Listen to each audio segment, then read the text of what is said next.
Doctors! This is it. We're back, man. We are back. It is another year, it's another summer, and it's another stream. This is the Integrity Doctors 2026 summer stream.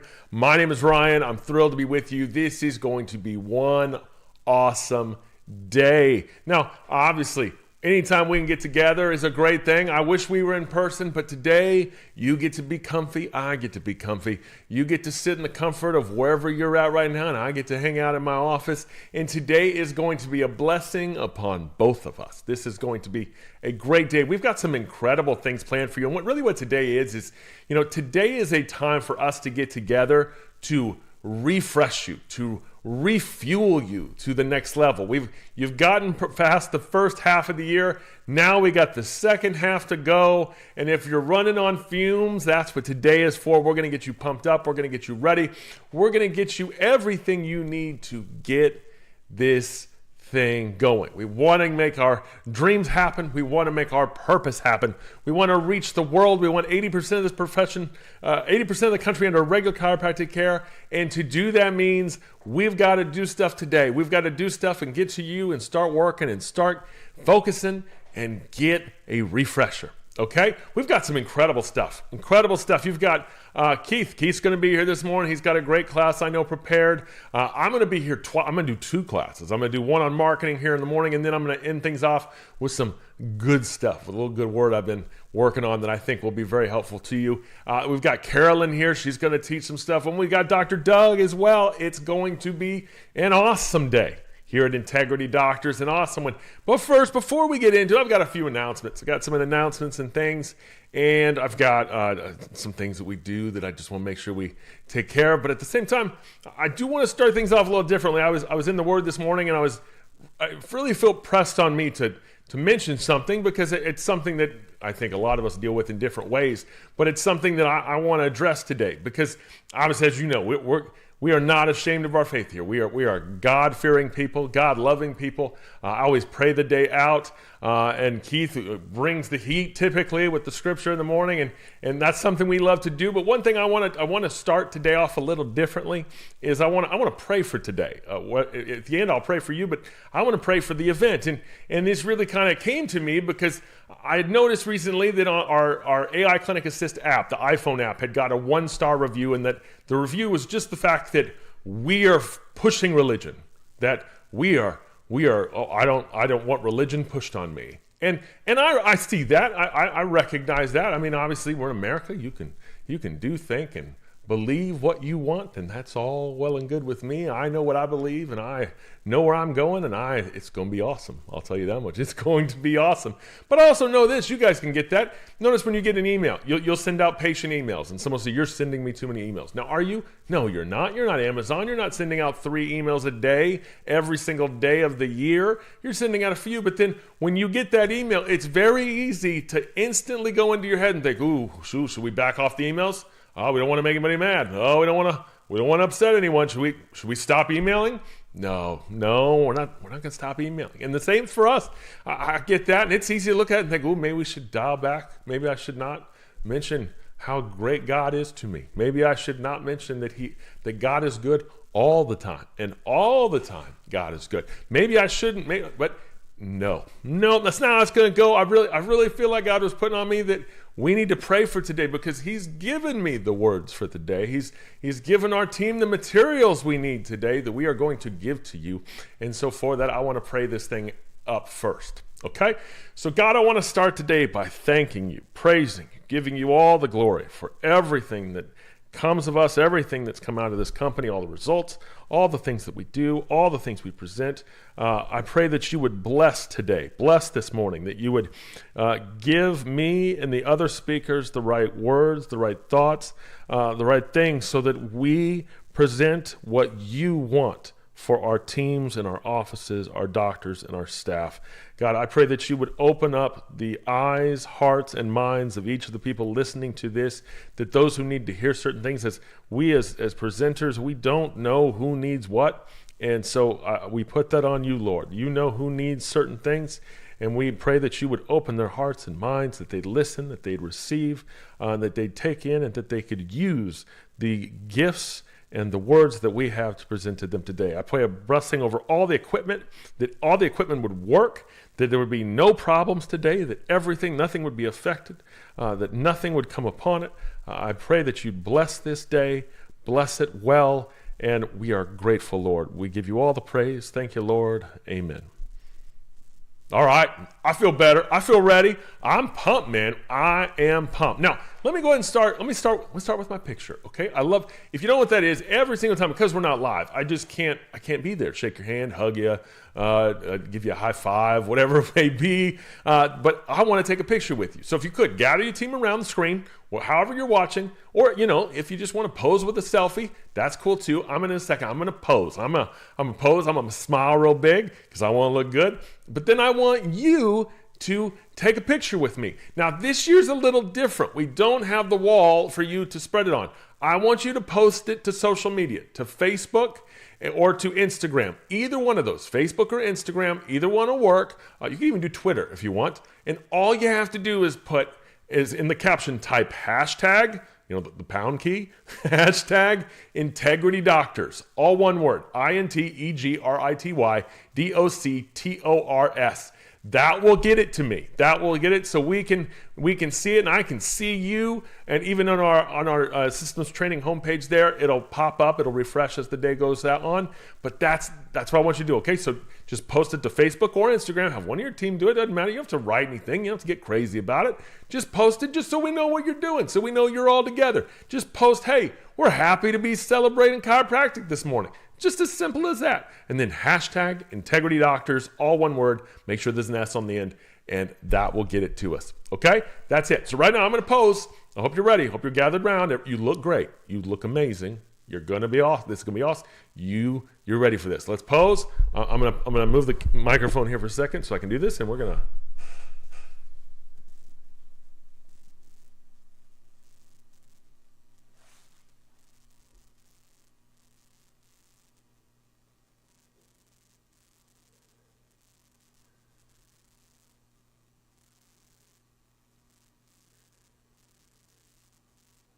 Just a couple more seconds.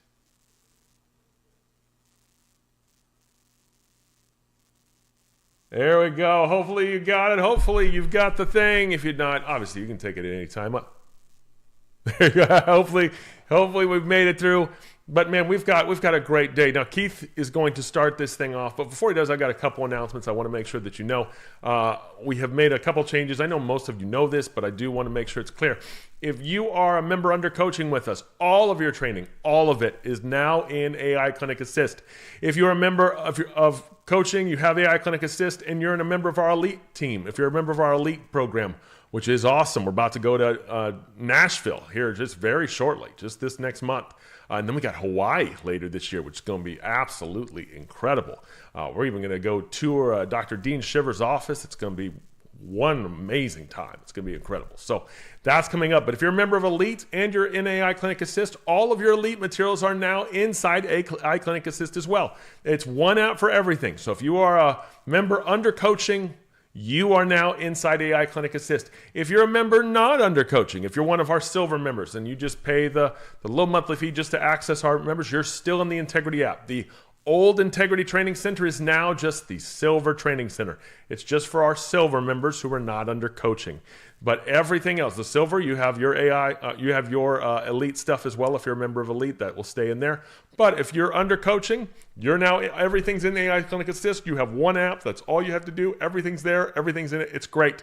Now, we've also added in the events section, we've added brand new calendars. And the reason we changed up the calendars is that we added a feature. We updated it so that there's a button at the bottom of the whole page, or there's one inside each event where you can save and subscribe to the calendar. So that way, if you hit subscribe to calendar, it'll add all the events to your calendar. So if you want an easy way to save and keep track of what we're doing here at Integrity and put it to your personal Google, Outlook, whatever calendar you use, it can do that now. So that's an incredible thing. So whether it's saving the Zoom calls, whether it's saving Elite calls, elite events, whether it's saving our live streams or our in-person team retreats, which we still have a couple. We're sold out. We're on a waiting list right now for Indianapolis, but we still have, I think, maybe 10, 15 seats left for Dallas. It's filling up very quickly. So you want to save these dates and get in there. It's there. It's ready for you. Okay? So get the dates, save them, subscribe to the calendar.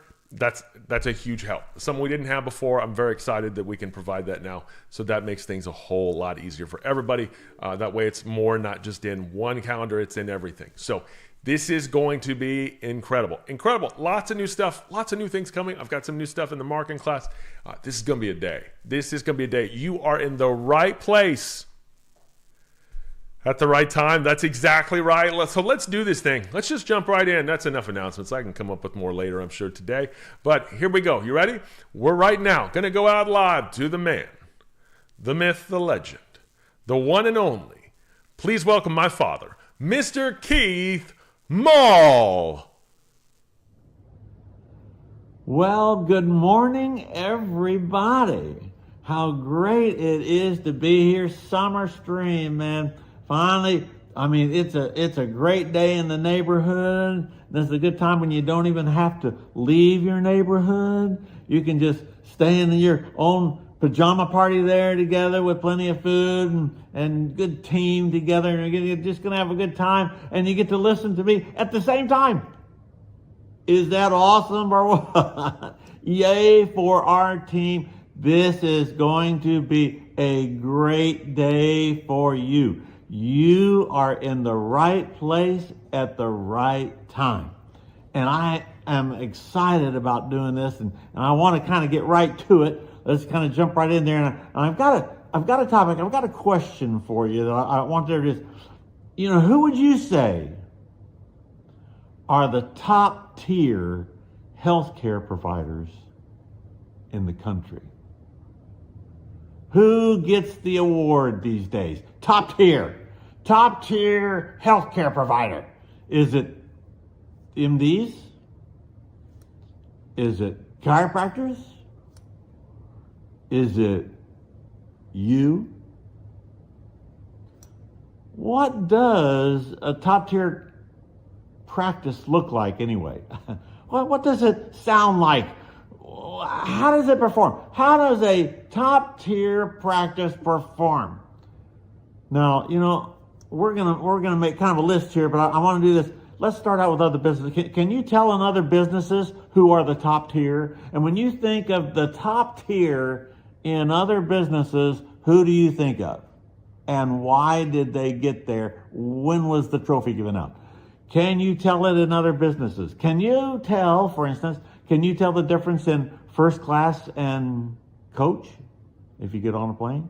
Get on a plane, first class and let's go. Can you tell the difference in top tier and also ran middle tier and low bottom tier? Let's do it with other things too. We can do a plane. Let's do this. Clothing stores. How about clothing stores? I don't know. Can you tell the difference? Is there top tier clothing stores and then not so much? Can you tell the difference in Walmart and Saks Fifth Avenue or Neiman Marcus? Can you tell the difference? And what is it?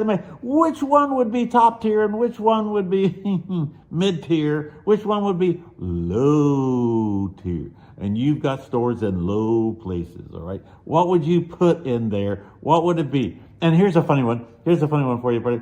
And how about just getting gas? You got to do it all the time. You might have had to. So when you get gas, is there differences? Is there different tiers of where you get gas? It used to be that all gas places were the same. They were with pumps. You pull in, you get in, they all look the same, sound the same, act the same. But, not so much anymore. Is it changing or what? I mean, first of all, it went to Wawas, which I thought was a strange name, but nevertheless. Wawas, and man, they were nice. They're nice. They are really nice. But boy, nothing stays the same, does it? Now we've moved to another one, haven't we? Now it's Buc-ee's. But is Buc-ee's something else or not? Buc-ee's. How many of you have been to a Buc-ee's? You ever been to a Buc-ee's? It's unbelievable, man. It makes a mall look cheap. I don't know what to tell you, but I mean, this thing has taken over the lead in getting gas. And that really tells you something right there. It shows that Anybody at any time can decide to take the lead in any business.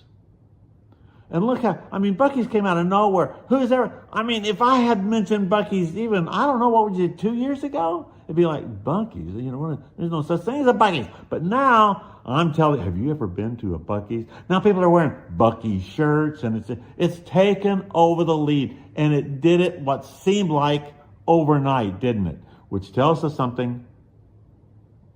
No matter what has always been, anybody at any time can decide and go for taking the lead, taking over. There's a message there somewhere. There's a point there that I think we probably ought to get. What great proof of how a new leader can emerge.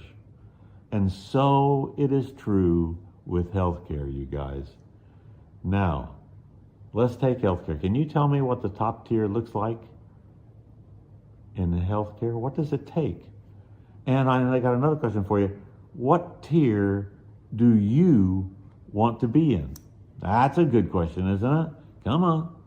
Now, let me establish a couple things. Just because you are a healthcare provider, and that's what you're called a healthcare provider, that does not put you in the top tier, you guys.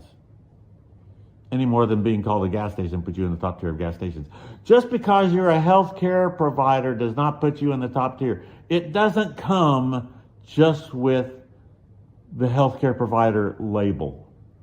Are you in the top tier? Well, yeah, we're a healthcare provider. Well, yeah, that's true. But does that put you in the top tier? You are not the top tier in healthcare because of what the sign says in front of your office. Lots of signs in front of lots of businesses and lots of stuff. But just because they have a sign out front doesn't put them in the top tier.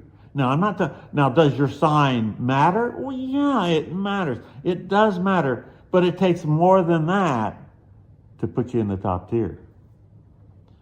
It doesn't come from what kind of doctor's degree you have. The honor is not automatically bestowed upon MDs. Some of you think, no, the honor is not automatically bestowed upon an MD. Oh, they're in the top tier. No, they are not. The bottom tier and the mid tier are filled with all kinds of doctor's degrees in every area and everything.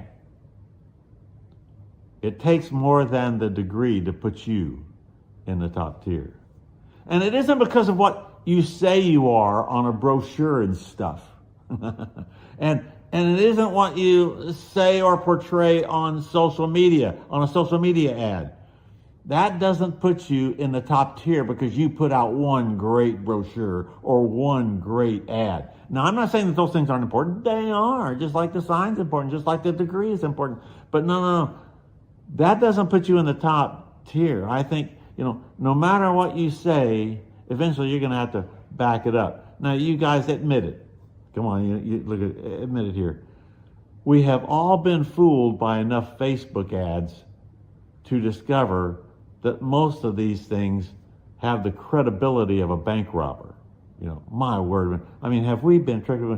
There's so much false information. They even put on, I've done deals where they came out and said, this person died today. Oh, isn't it too bad that they died? And you go tell them to people, oh, it's so terrible that this person died. Oh no, only to find out fake. It was a fake. It was a fake ad. It was a fake thing. It was to get attention only. It was fake. How many of you ever, you can turn to the other person next to you and say, well, no, I've never been fooled by this. Well, okay, good for you. But I've bought stuff. I have bought stuff where then I thought, whoa, what a great deal. Oh, that's a great thing. Oh, what a great product. Do the deal and it doesn't even show up. I'm never able to get the product, never get the thing. Tricked, fooled, fake. Just because you say what you are on a Facebook ad now doesn't mean that's what you are. It's not enough to put you in the top tier. In other words, it isn't just the brochure or the ad that makes you top tier. So, you guys, what separates the worst from the first? The top tier from the bottom tier or the mid tier. And what would be on your list of those things that would separate the two? How do we get there? What classifies the award? Now, these things have been changing too, just like the names like Wawa have changed and Buc-ee's. Many doctors are using profit now as the gauge of a top tier practice. That's the one thing. And you guys, this is dangerous. And I'll tell you why. There's no question now. Don't get me wrong. I know you. There's no question that profits are essential to being in business. You have to make it. It's essential, but it doesn't put you in the top tier. No. It's essential to you be in business just as the heart is essential to the body for being alive. I mean, your heart's got to be beating. You got to have a heart to be alive. But, you guys, that one organ alone does not give your body complete wellness. It takes more than that. So it takes more than just being profitable. Although profit is essential in business, it certainly is not the measuring stick of whether or not you deserve the ranking of the top tier. Because it isn't just one thing, you guys. How many times do I say this? It isn't just one thing that makes us top tier. When profits, as an example, becomes the main target for being top tier status,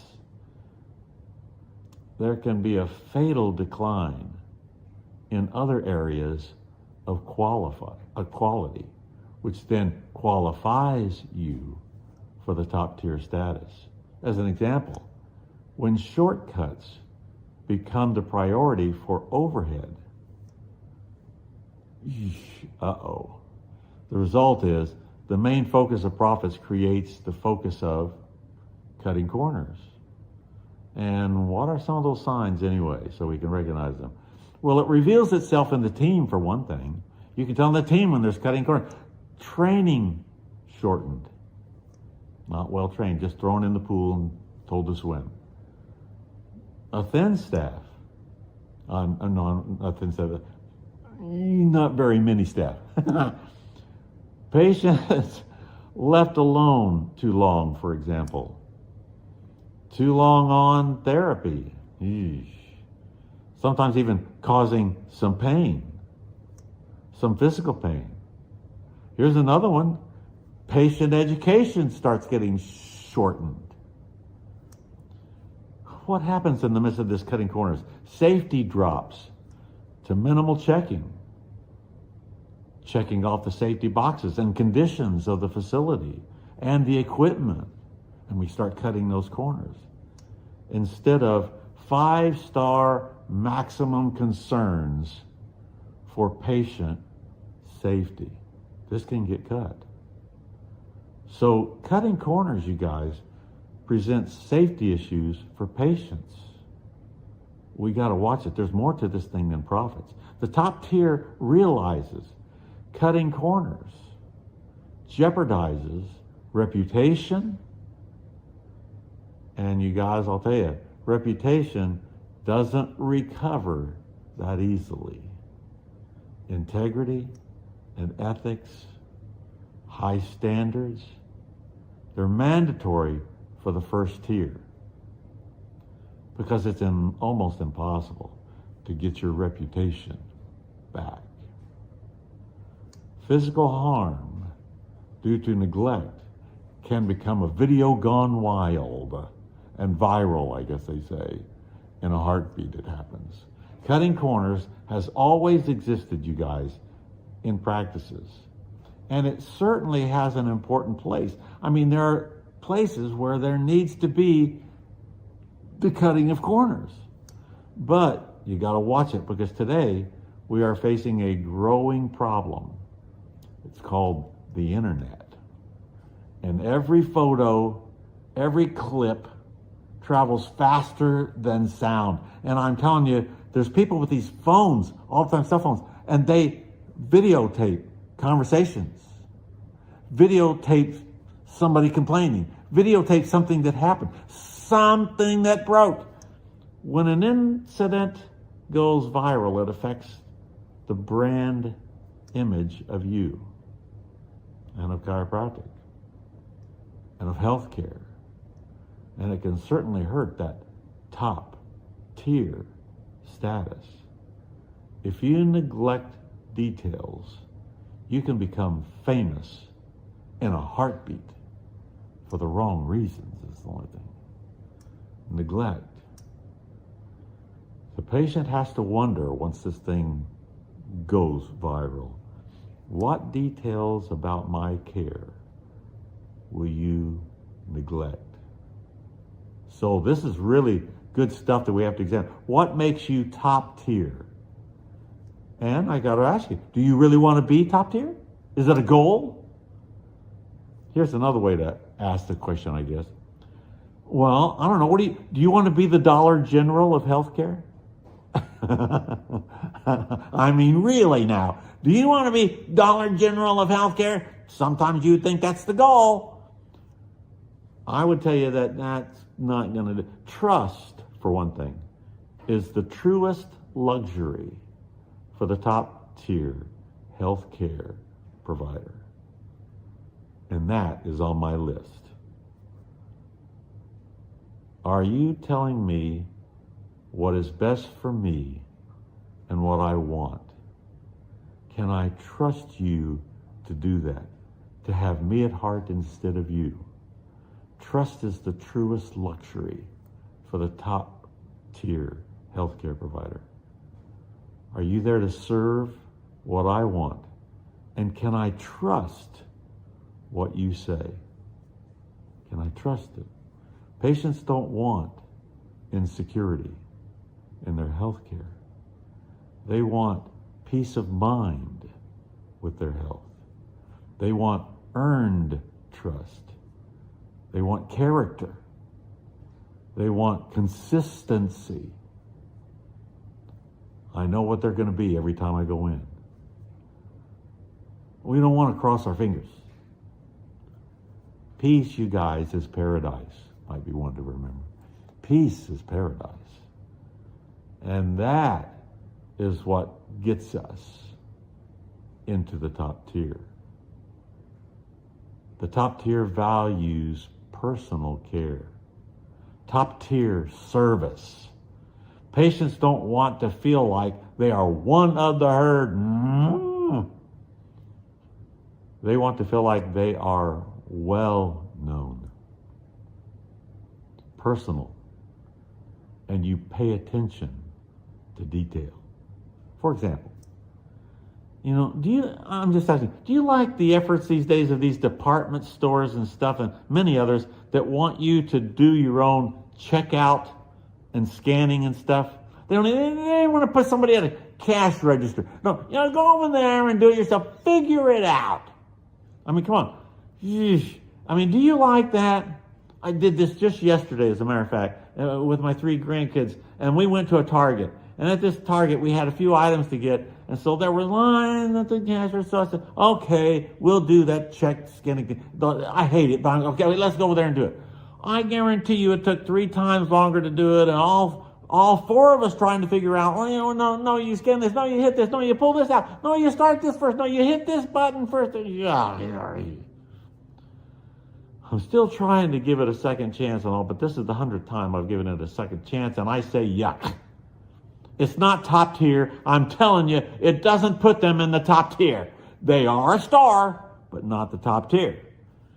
And even these at like McDonald's and some of these fast food places, they're starting where you can't even go into the place and give them your order. No. They have these kiosks there now. They have these kiosks, and you go in, oh no, how do I raise it? Oh no, change this, oh no. Well, where do I tell them this? Can I talk to somebody? How many times on the phone have you said, representative? Representative. Boy, will you find care like this in a top tier like Saks Fifth Avenue? Or in a Michelin 5-star restaurant? Can you imagine going to a Michelin 5-star restaurant and having to go up to a kiosk and put in your order? Do you think? No matter how advanced technology may get, spirit matters more than the machines. Magic still matters, you guys. It's not the size of your practice that defines greatness. It's the spirit. You might remember me talking about this, being mighty in spirit. That's where the true top-tier practice begins. It begins with character, how patients are treated, transparency, nothing hidden or masked or pretended to be, no tricks, no inflated charges. No, you can trust them. It's about trust. And it's about communication. I trust your communication. Integrity, trust. Can I send my mother to you and know that she's not going to be manipulated or tricked or pushed into stuff? You guys, I recently read a testimony that really got my attention. I'm going to read it to you now, okay? So Dr. Jeremy, just reading this, Dr. Jeremy was wasting, that was the word they used, Dr. Jeremy was wasting all his time saying the same things over and over. But now he gets 4 new patients a week without having to say a single word to any of them. Wait. Is that a good thing? That's a good thing? He doesn't have to say a single word. No relationship, no communication, no interaction, no nothing. Doesn't even need to say a single word. He had about 20 new patients a month and never has to say a single word to his patients. What a guy. What a relief. Not having to waste his time talking to patients. Yuck. Gag. Let's just get a kiosk. What a tragedy that he's being saved from by having to talk to patients. Now, you think this should get the award for top tier? Let me ask you a question just to test your true sincerity of this. Can you imagine hearing me say, or even think for that matter, boy, I wish I could be saved from having to talk to you guys. Things like that. Oh, could we get out of it? Yuck. What a waste of my time. I could be playing on my phone and stuff. The last thing I want is to have to converse with you. And God forbid that I would have to repeat something. Oh, it just can't get any worse than that. Nope, you guys. I'm going to tell you straight up, this is not love. Not love of people and not love of what you do. And so, you guys, it isn't top tier. No award here. So what puts us in the top tier? Well, it isn't a piece of equipment that makes your office tick. A little play on words of chiropractic. The also ran offices are for profit only. The middle tier practices, as we say in golf, drive for show. The top tier practices are driven by their purpose, making a difference in the health of their community, changing their lives. These are the ones who get it right. The Bible tells us, without love, you are nothing. In fact, it even goes on to say, even if you purchase the entire world, you own the whole world, but you don't have love, you're not worth squat. You're nothing. Any office can buy equipment, but you can't order top tier spirit on Amazon. Look it up. When a patient walks into a top tier practice now, it is much more than function of stuff. It feels like home there. They feel comfortable. You are known.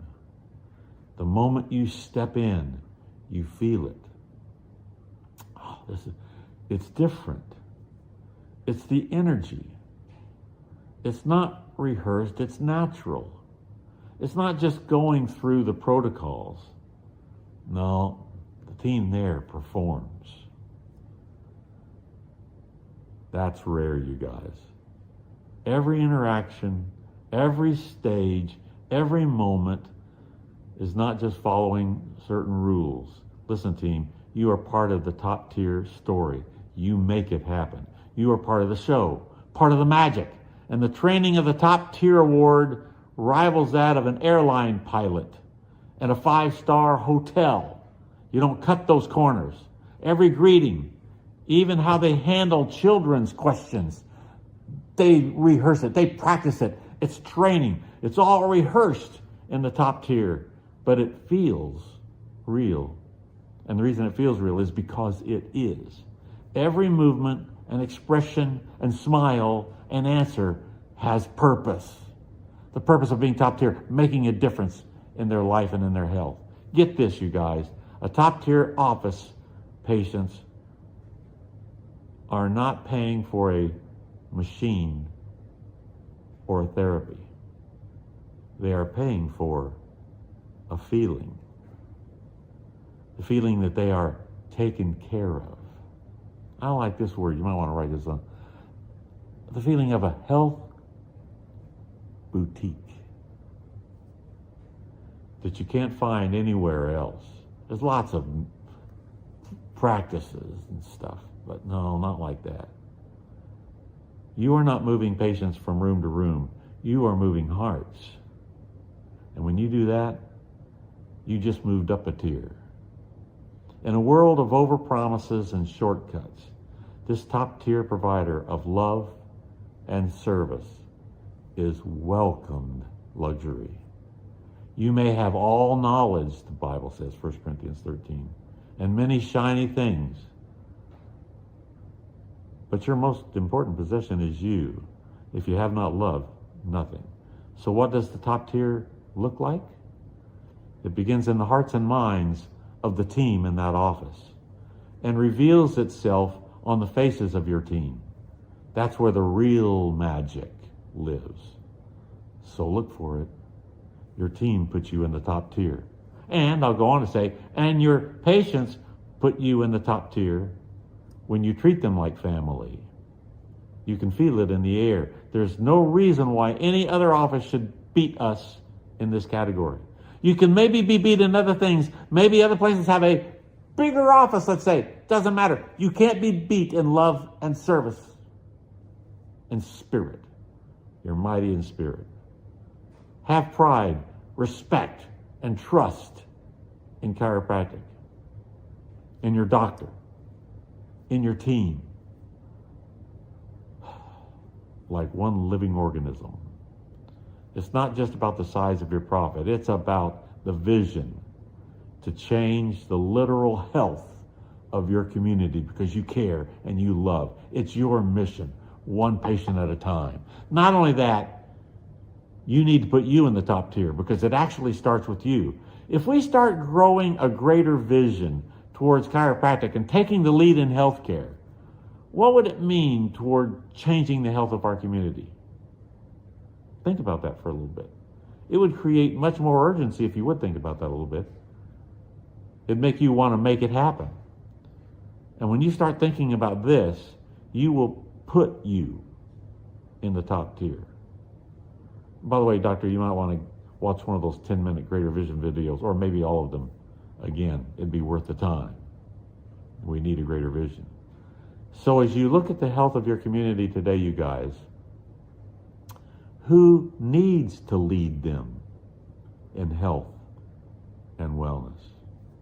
And as you look at the health of our country, should we be led by the medical model? I'm asking you now. Should we be led by the medical model? Let's follow it? Or should there be the chiropractic wellness model that we have at Integrity? If chiropractic is going to lead, we must lead the Integrity way, the adjustment, or we totally let the country down. Let me kind of explain. Let's look at the facts. In a study, and I'll read this so I get it right. In a study of 894 injured workers who were followed for 1 entire year, here's what they found. Physical therapy was shown to have the highest percentage of re-injured workers, followed by those receiving standard medical treatments. The second worst solution was that. And then there came the third, which was no treatment at all. No treatment at all was the third worst solution. No treatment at all. Oh, wow. Physical therapy and medical treatments loses even to nothing at all. Whoa. That hurts. So what leads in successful results when it comes to injured workers in the workplace? What is the true medical miracle? Here's what they found. The lowest incident of repeat injury was found among those workers who had received chiropractic maintenance care. You might want to write this one down, Bucky. The Journal of Occupational and Environmental Medicine is the one who did this study. That's pretty dependable, pretty trustable.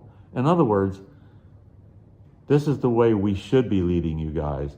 Chiropractic is the most successful treatment available and the best preventative treatment available for injured workers. It puts you in the top tier.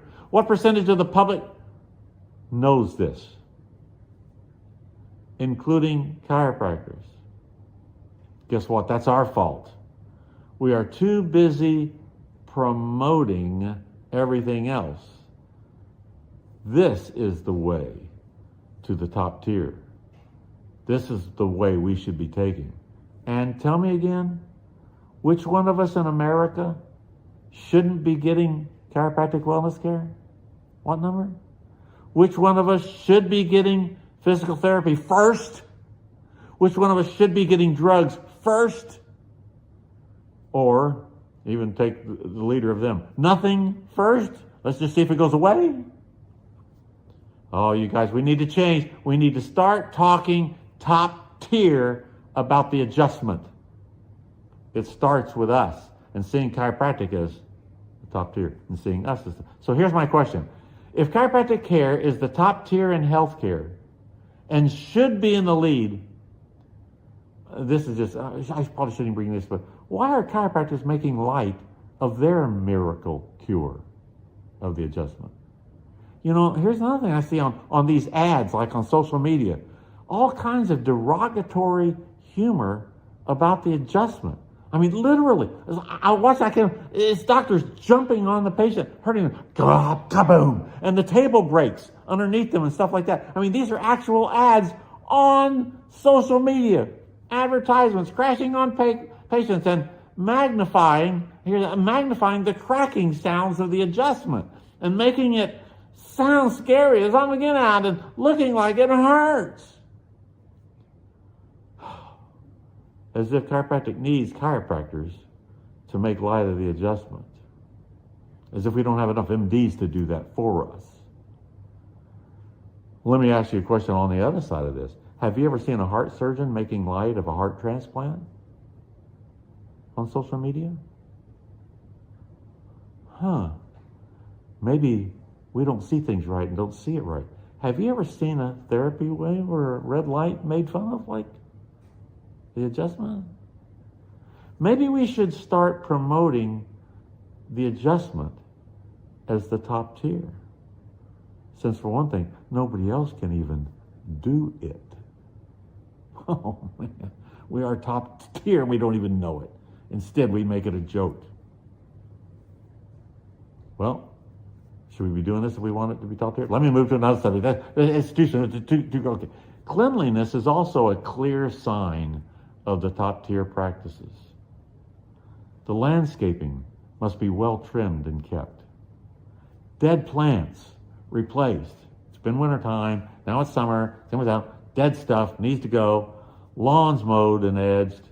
when weeds are growing up in the grass and in the sidewalks, when the windows are dirty, and when there's letters in your sign on the window and they don't light up, all of them, or the door had the wrong times on them, or letters rubbed off, it's communicating not top tier, not top tier here, close to out of business here, but certainly not the top tier.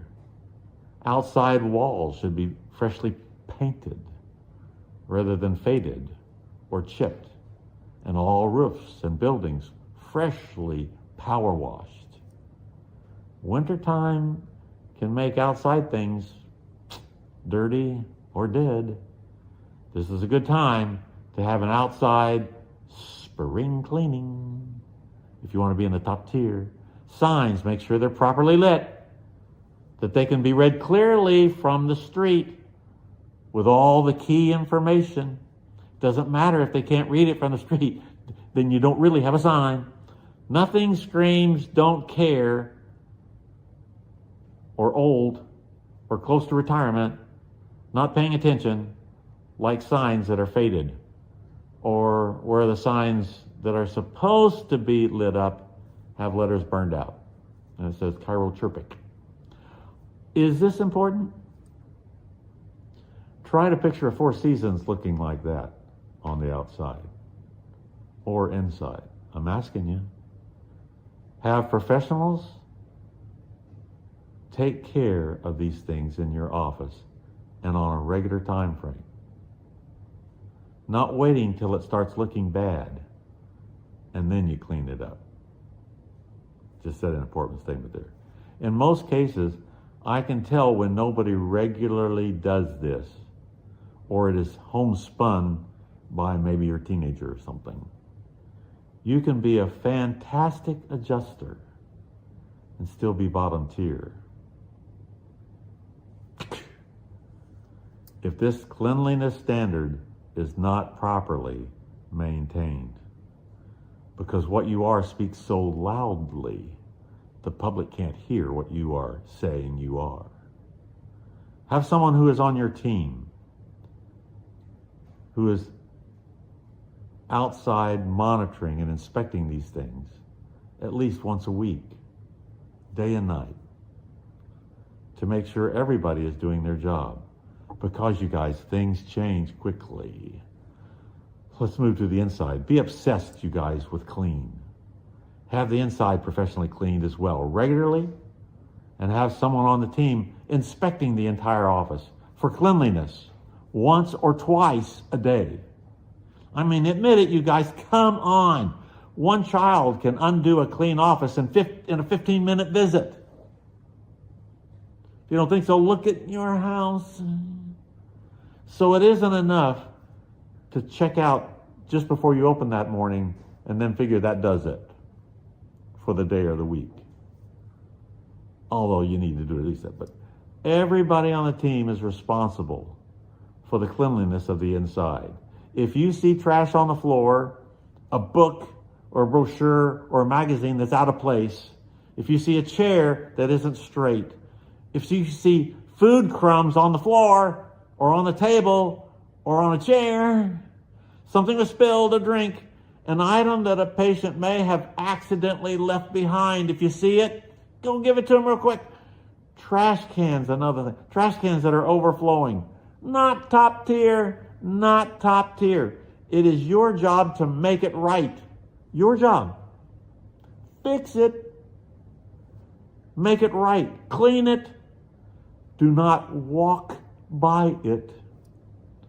Patients will be impressed, and it will communicate to them that you will treat their health in the same detail and meticulous way when they see you do it, even for your office. It communicates, it's communicating all the time. This is also, just while we're getting it all out in the air here, it's particularly true of bathrooms. A dirty bathroom destroys your clean image and your attention to detail. You know, like the overflowing trash cans of, and be constantly aware of smells and stuff.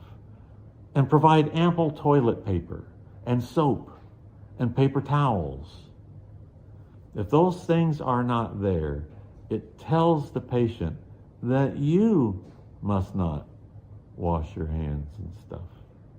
Shh, not top tier. It doesn't matter whether it's true or not. What you are speaks so loudly, they can't hear you telling them that you are. Cleanliness does not happen naturally, you guys. It must be your full-time intention. So what is the solution? Get these things down. Inspect your office like you've never seen it before. You would be surprised how easy it is to just grow accustomed to certain things that aren't right, but you're just accustomed to seeing it that way. They've always been that way or looked that way for a long time. And then that makes it okay just by the fact that you're used to it. Crooked pictures on the wall. Old or worn out posters. Ask yourself, is that the way I would expect the Ritz-Carlton to look? The goal of the top tier is to feel like a 5-star hotel. Now don't try to blame mid-tier or bottom-tier lack of cleanliness or repair on cost.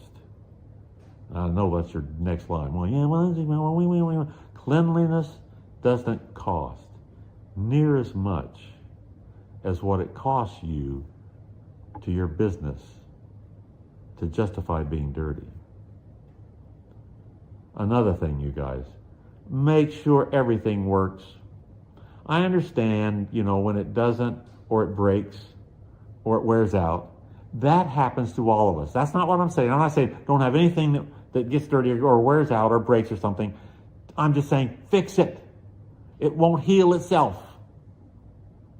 And it won't get any better with time. Now, all 5-star hotels have things that break. So that can't be a characteristic of the 5-star or the top tier. That isn't a sign that they are not top tier. This isn't heaven, and we do not have eternal perfection here on earth.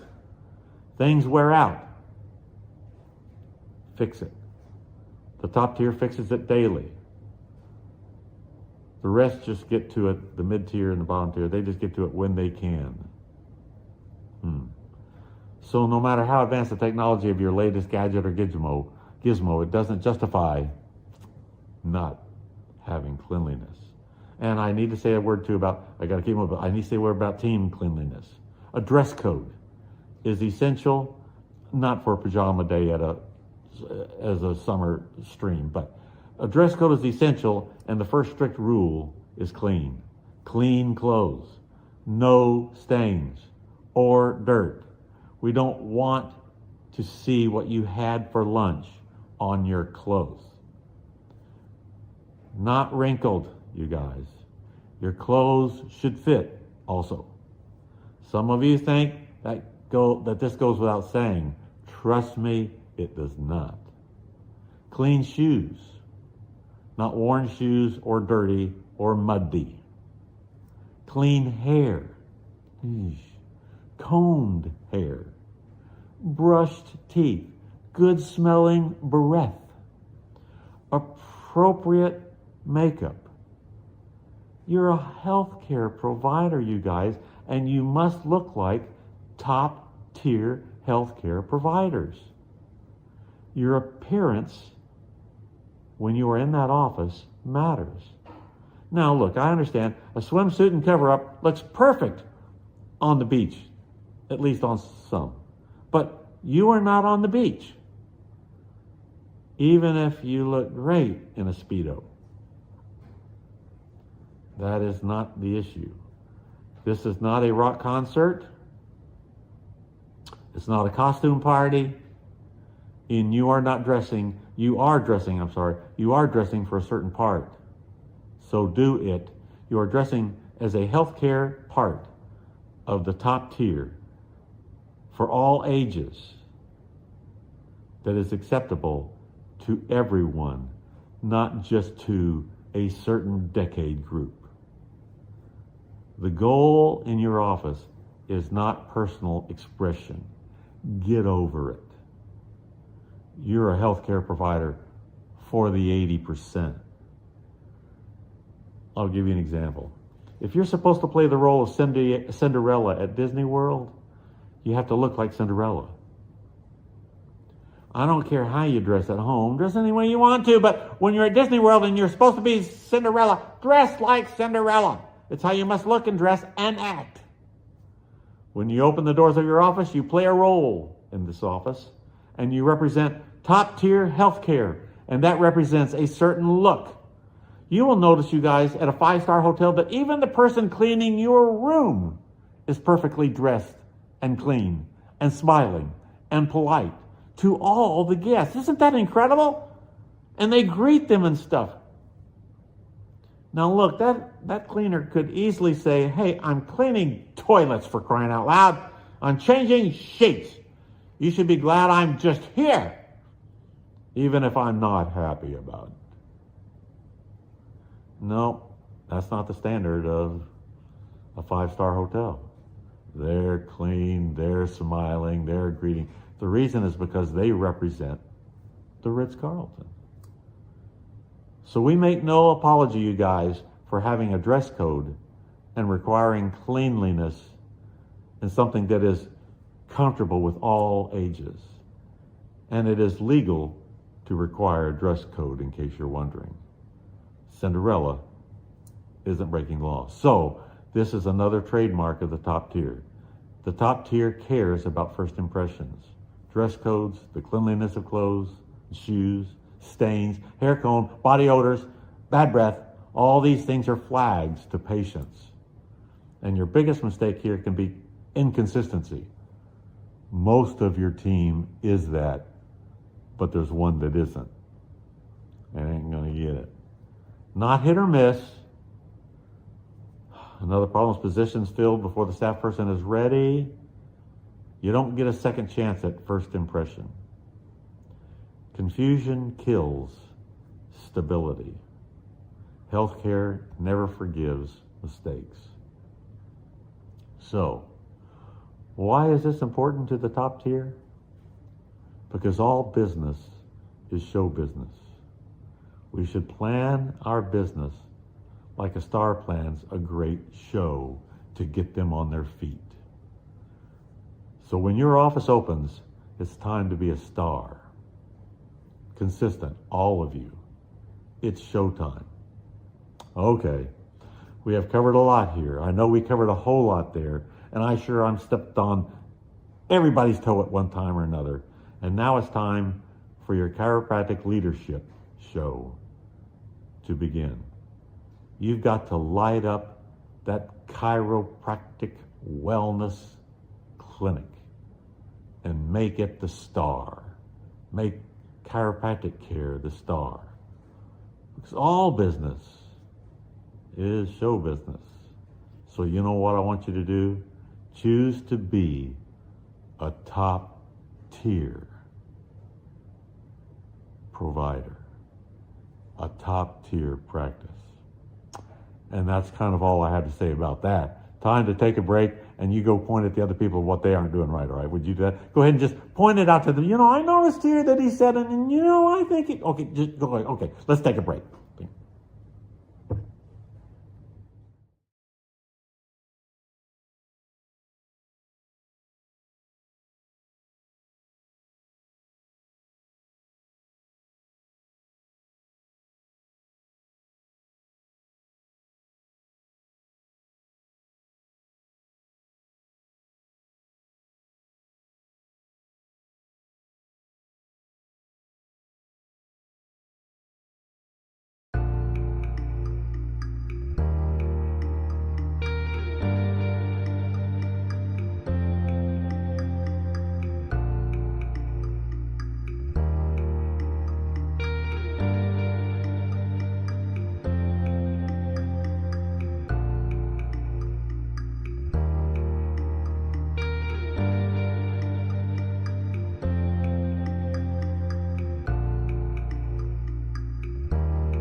Welcome back from the break, everybody. It is time for a crash course in Facebook marketing. That's right.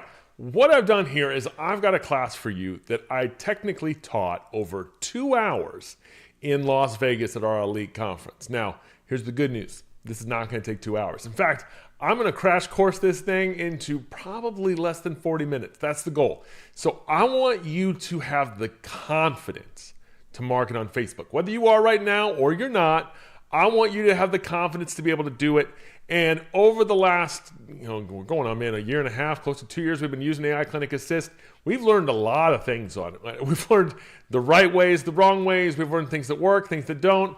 And I want you to benefit from what we've learned. And I know that most of you don't know this. I know most of you say, I don't want to know this, Ron. I don't want to know the technical stuff. And that's the beauty of this. This isn't going to be a technical class, okay? I want you to understand it, because the most dangerous thing that you can have is to go into marketing with social media and not understand what you're getting, what you're paying for, what you're asking for, what you're hiring an agency for. If you don't understand the basics of it, none of this is going to make sense. So what I've done is I've compiled all the things that I taught, all the things that I taught our elite doctors, plus there were some things that we went and did after that meeting in the last 6-8 months that really changed some things. We've really made some huge changes that I want all of you to benefit from. So that's what we're going to talk about here today. Now, the best way to say this is I want you to understand it before you place another ad. So even if you're placing an ad right now, even if you already have ads right out there right now, I don't want you to place any more until you've understood and you hear what I have to say today. This is for everyone. There isn't a business in America that wouldn't benefit from this. That's why this is so vital. But there's one last disclaimer. I got to make sure I got it so big it's in red. Man, it's in red. And remember, of everything I'm teaching you today, I have nothing to sell you. If you are currently with the AI Clinic Assist, everything I'm going to talk about and everything I'm going to show you, you have. It's included. It's built in. You don't have to pay any more for it. So this is not a sales talk. This isn't you got to buy something. No, this is included with your membership. So that's an incredible deal. And if you listen to this and you say, well, Ryan, I still think my agency's better.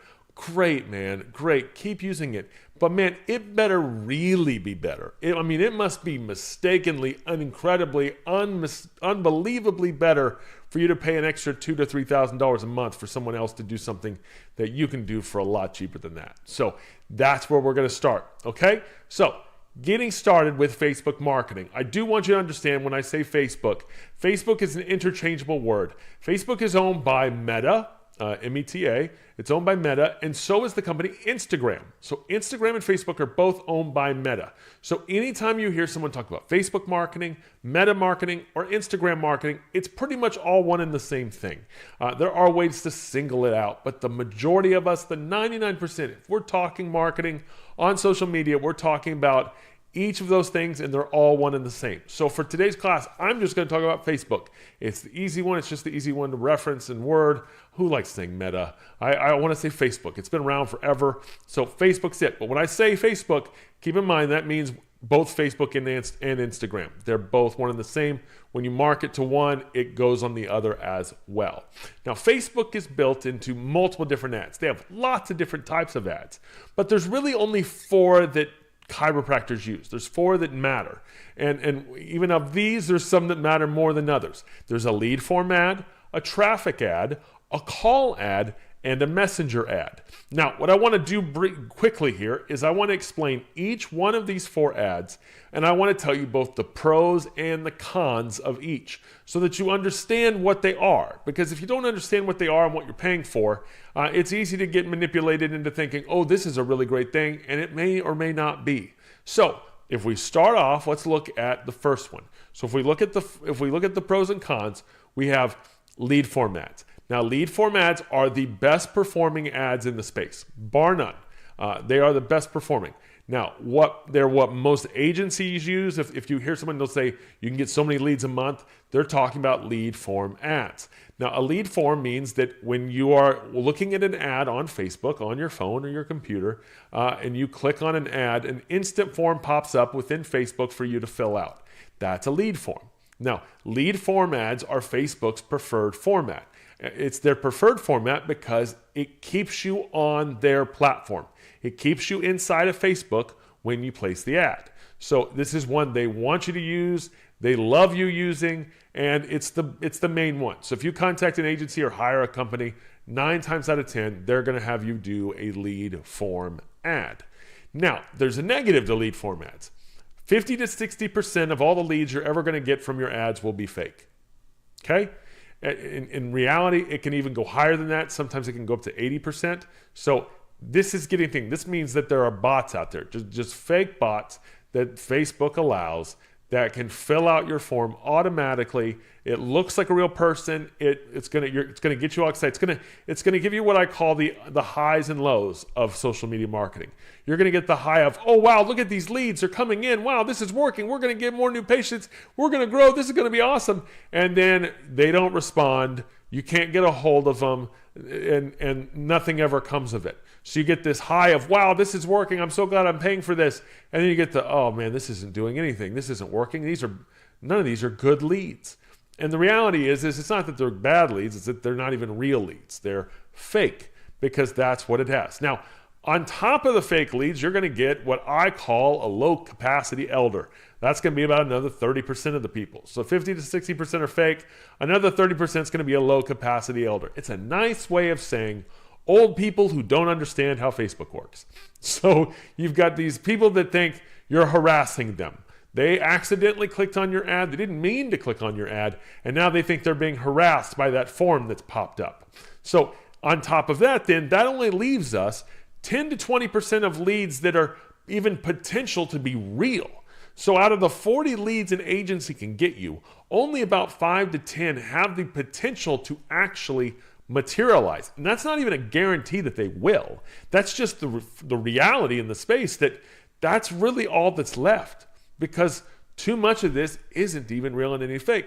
Now, it can go up depending on what you spend and what your ad spend is, because the more you spend on your ads, the more leads you get. But bear in mind, the numbers pretty much stay the same across the board. So this is what you're looking at right now if you get into an agency or any kind of ad anywhere. If you place an ad with the AI Clinic Assist, this stuff still applies. You're still going to get Facebook. You're still going to get fake leads. There's no way around it. The next one is a traffic ad. Traffic ads are also great. These are mainly used. Most agencies will push these for webinars or what we call a VSL, which is a video sales letter. And these are basically, you leave Facebook to go onto a website. It's usually on a funnel. And a funnel is just a one action site, and it asks you to fill out a form on that site. Traffic ads are Facebook's least preferred format. Why? Naturally, because you are leaving Facebook to go perform this action. So they don't necessarily like it because you can leave it and you can get distracted and never come back. So they want you to stay in platform. But it is something done. It is something had. But there are some major issues with traffic ads. Traffic ads, your biggest risk is that it requires more work. When you do a Facebook lead form, the forms that pull up automatically populate with your personal information. So because you're on Facebook and Facebook knows it's you, they automatically add in your name, your phone number, and your email to the form. But if you go off-site to some other website, that person's going to have to actually fill out the form. And most mobile users react in one of two ways. Either they really need to do it and they're going to fill out the form, or the majority are going to realize they're being taken off platform. If the page loads too slowly or it feels like, oh, this isn't what I wanted, people instantly look for a way to cancel out the window. They look for a way to hit the back button to get out of this. And lead forms really work in a lot of ways. Traffic ads work in a lot of ways where you'll see people get lots of people taken to the form, but nobody actually fills out the form. So this does weed out the bots for the most part, most of the bots, but it also means you don't get as much return because a lot of people don't fill out the form. So you got to kind of weigh your options. This is most commonly used, obviously, in the e-commerce space. If you're selling a product, you want the ad to go to your product so they can instantly buy the product. It doesn't necessarily work that way for services. It's a much harder sell for services. That's also a negative as well. Then we have call ads. Call ads are where you click on a button on the ad to place a call. So your ad has a button, it says call now, and it calls. Call ads are good. They can be a good thing. They're definitely more prone to your 50 plus crowd. Younger audiences like to text. Older audiences like to call. So if you're wanting to raise your new patient rate for the older audience, this is a way to do that. They're also less prone to bot activity because bots can't call. So that can be a good thing. But it also can get a lot of instant hangups is kind of the way a bot would handle it. A bot can activate it, but they can't really do anything and they can't harass you. It'll just feel like a call just instantly came and instantly hung up. Now, there are some negatives to this. While this one sounds pretty good, you get lots of accidental calls. There's lots of people that don't intend to call you. There's the same 50 plus crowd that will hit it. They won't realize they called. They can't figure out how to hang up in time. And you get people frustrated. I didn't even mean to call. I don't know what this is. Stop doing this. And they get frustrated. And on top of that, most of the calls you're going to get are going to come after hours. Most people who are truly looking are not looking during the day. They're at work. So it doesn't really work that way. You have to have a bot, an AI voice bot set up. We have them set up. We have a tutorial for this in AI Clinic Assist where we can help you with this. And it does work, but bear in mind, the bots can place calls, but they will hang up instantly. But this is something that can work, but it's not like it's drastically different success, but it is something you haven't, but you do get a lot of accidental calls in there. Next are messenger ads. This is the one that we're rounding out. The messenger ads is where instead of going to a phone, instead of going to an ad or a form or a website, you go into Facebook's texting platform called Messenger. Now, Facebook also likes you to use this one. Why? Because it's their platform. Anything that keeps you in their platform, they're a big fan of, naturally. So this keeps you in their platform, so that can be, that's a plus in there. This is also one that you can obviously assign a chat bot to run the Facebook ads, because most of the chats will come outside of your working hours. And if they respond, that can work. Now, I do want to point out this one, the negatives of this one. Messenger ads are the most prone to bots. Bots, because they work inside of Facebook, they will text inside there. And you will get a lot of messages like, is anyone available to chat? That's a bot. That's not a real person. That's just the little programmed sayings. They'll send you weird stuff. They'll send you a full paragraphs of things, lots of random things. But then the messenger ads are also very prone to our low capacity elders. They just get confused. They didn't know they clicked on the ad. They instantly are taken inside a message, and you're going to get a bunch of messages from old people that say, stop, leave me alone, why are you contacting me? Or my personal favorite, get off my screen. Some will even throw in a few choice words in there, but it's what it is. So messenger ads require a bot with direct booking if you're going to do it, but this one I don't typically recommend because it's more hassle and more problems than it's worth. And the reality is you annoy enough older people, you feel like you're not being nice. It just doesn't feel very friendly. So I don't recommend this one. But lead forms is where it's at. That's where it goes. And so now that we've understood that, so we've covered now all of the ad types. Now I want to discuss your agencies. So when it comes to chiropractic agencies, they all work pretty much the same. So that's why it's better for you to understand what we're looking at and what you're doing. So if you decide, hey, I want to go hire an agency to run ads, I want you to know what you're getting yourself into. Because the majority of us in here are already either working with an agency, have worked in the past with an agency, or you might even be getting that itch. Maybe we should go do it again and try it again. But the reality is that despite what's promised, the marketing landscape has changed so drastically over the last 5 years on Facebook that before, nobody marketed on Facebook. Facebook was a major new patient machine for a long time because there was barely anybody doing it. Now, everybody's doing it. Now, it's the first thing every doctor leans into is I'll just start marketing on Facebook.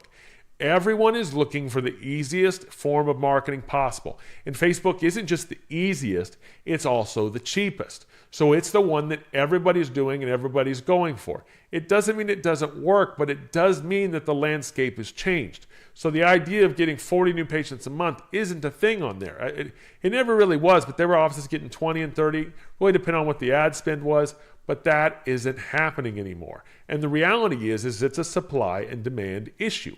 If you look at this graph, this pretty much explains what's happened over the last 5 years. In 2020, there were less than 5,000 chiropractic ads running per day. Per day. Only 5,000 nationwide running per day. Now, there are over 30,000 chiropractic ads running every single day on Facebook. That's a lot. 6 times over 5 years. I mean, that's an extreme growth, which means if we've got all of these doctors advertising on Facebook, as you can see from the orange side of the graph, there's less patient demand for it because there's so many more ads being run. There's so many more people asking for appointments that what's really happening is there's less people to advertise to, attract, go after. It's not really there. So more choices equals lower demand. So now that everybody's doing it, everybody wants to be the big performer, but nobody's actually going to be it because everybody's just picking and choosing from the little ads that they're getting. So this is something to be aware of. It's definitely changed. It's drastic. It's big.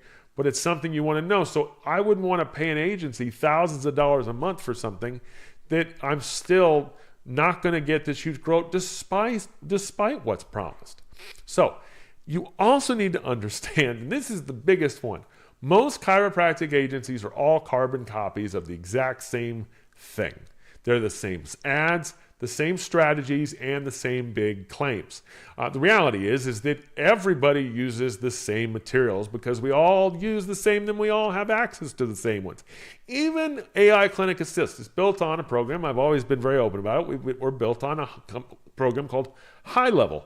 High Level is what or let's say most marketing companies use to run their ads. So you have access in AI Clinic Assist to the same thing. So you hire these other ones out there. I'm not going to name them, but if you went by the list in chiropractic, they're all using the same stuff. They're all using the same ads. Now, how do I really know this? I know this because we all use the same data. We have access to every Facebook ad running in America. Every single one, every single chiropractic ad, I can see them. I can look them up. I can compare them. And there are companies out there that literally analyze all of the ads and conglomerate and put together what works, what doesn't, what's the best performing, what's not the best performing. And then they allow companies like agencies to license which one of those are performing well. So everyone's licensing these ads so that they're getting the best performing ads nationwide. And that way, when they go in, and even if they're a new agency, they can promise that these ads work because they are proving to work nationwide. Now, here at AI Clinic Assist, we've done it differently. We've had AI run them, and that's worked to a point.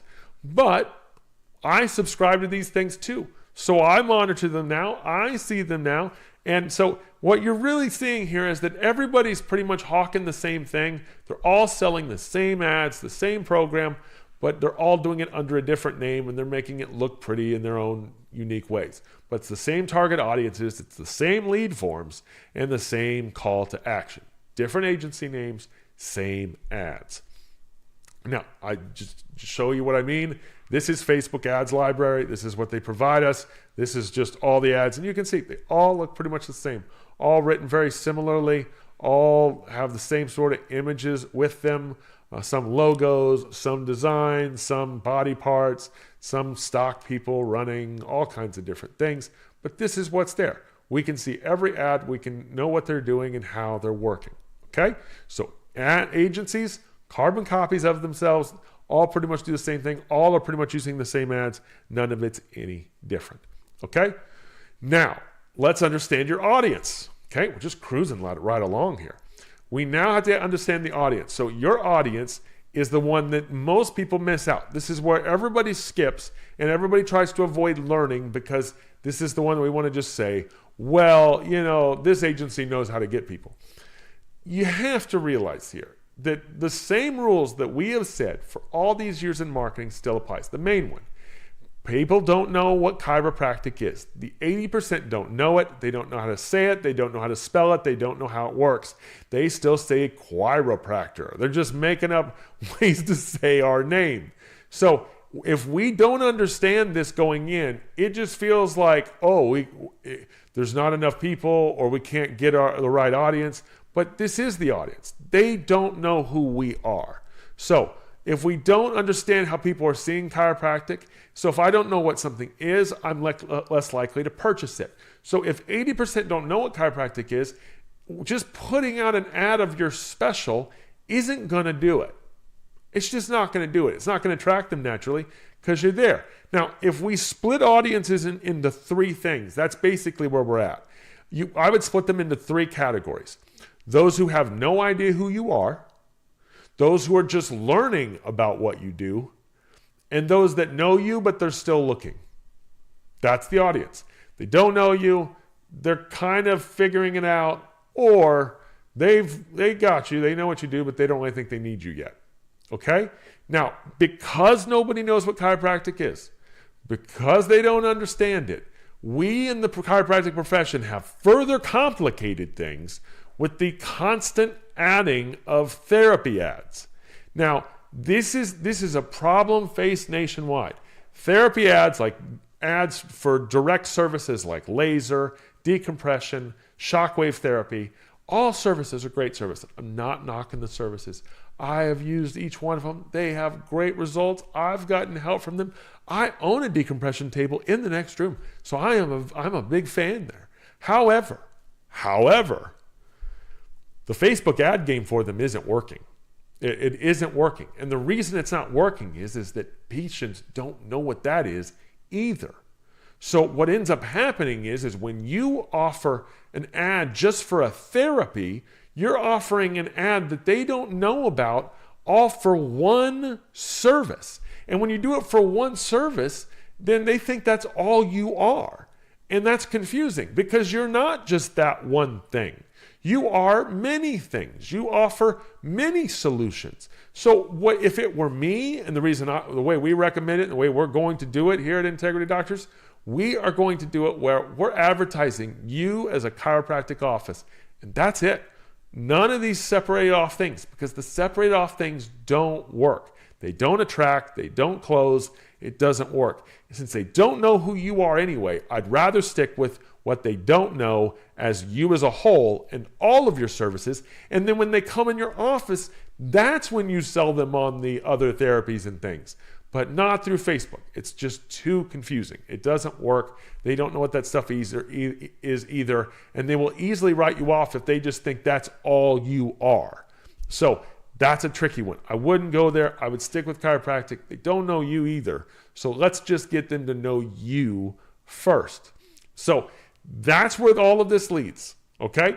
I'm leading this into what our true goal of Facebook marketing is, okay? So because I realize everything I've said, it's easy to look at everything I've said and think, man, this Facebook sounds like it doesn't work. Sounds like there's not much reason for it. And there's a reality to that, but I still market on it every day, multiple ads all the time, because the true goal of Facebook is not to get new patients. Let me say that again. Social media marketing, Facebook marketing, Instagram marketing is not about getting new patients, okay? What it really is it's the cheapest method for getting your name and face in front of your community. That's what this is. It's about name recognition, not about leads. The reason most agencies fail is not because the ads fail. It's that they are helping you by getting your name and likeness out there. But if you place the judgment on how many leads that you're getting, that's where you're going to lose, because this isn't about leads anymore. Facebook, social media marketing is all about getting your name and self recognized so that when people do feel like they need you or something goes wrong, they recognize to go to you. One of the rules that we've always had in marketing was called the rule of 7. And the rule of 7 was that there needed to be 7 touch points, which is an interaction. So anytime you saw an ad on a TV show, in a magazine, on a website, wherever you saw it, you would need to see a business or company 7 times before you start recognizing that they're a thing, that, oh, maybe you want that, or maybe you want to look into that. It's not that you'll pull the trigger after those 7 touch points. It's that the rule of 7 is nobody will do anything unless they've interacted with your business or logo within 7 times. Now, the problem with this is this rule no longer applies. In 2025, the average number of marketing touch points or interactions before a sale of a service is currently at 28.87. Yikes. That means that someone needs to see or interact with your ad a minimum of 30 times before they will even consider doing anything. This is so vital for you to know, because if it takes 30 interactions before a commitment, you can't expect to run a single ad for $1,000 and expect 40 new patients a month. That's impossible. That's not how the numbers work out. Each person having to see it 30 times. If your ad is shown 1,000 times, it's shown to 1,000 different people once. It's going to need to be seen now by those 1,000 people 30 more times. That's 30,000 views. So a lot of us are quitting before we get to even 2,000 views if we don't think the ad's working. So that's why this is so vital for you to understand what we're really doing here. We're using it as name recognition, not lead generation. The leads will come, but expecting them to come from this instantly from these forums is not the route to take. This is why you get all these bloated promises. I'll get you 40 leads guaranteed. We will produce 30 appointment bookings guaranteed. Yeah, they guarantee that they book an appointment. They guarantee that they are a lead, but they don't guarantee that they actually show up and they're a good patient. And by the way, one other thing I meant to mention earlier that I do want to point out that is really important. I don't know if I have it in here or not, or if I just missed over it. But when I talk about the different therapy ads and stuff, I do want to point out that most of the agencies will ask you to give away at least 1 or 2 visits of that therapy. And the majority of the people that you're going to get that actually come in are just bargain hunter people. They're looking for that bargain. They're looking to just come in for the 2 visits they get for $50, and then they'll ghost you. They won't be back. They'll find another coupon, another ad, and they'll move on to that. So that's why I wouldn't look at this as a lead generation thing. I look at it as a name recognition thing. I'm putting myself out there in front of people so that when they're ready to pull the trigger, they know to choose me. Okay? So where do we go from here? So I realize what's my answer to all this? Well, the answer is we're going to help you increase your results easily. Okay? We're going to help make this all a better process. Because the reality is, when this is the case, when it is about name recognition, not necessarily lead generation, what that really means is I don't want to spend thousands of dollars on an agency when I could just pay for the ads myself through Facebook and save a whole bunch of money. That's the reality of this. So I do want to point out right now, before I go any further, this is not complicated. What I'm about to show you is not complicated, and it does not require work for the doctor. Okay? This is something where you can assign a team member. Team member, I promise you, this is super simple, super easy. A child can do it. You can handle this. It's real simple. But if this is not good enough, you think, no, Ryan, I still don't think this. If you want to go pay somebody $2,000 a month to do agency, God help you.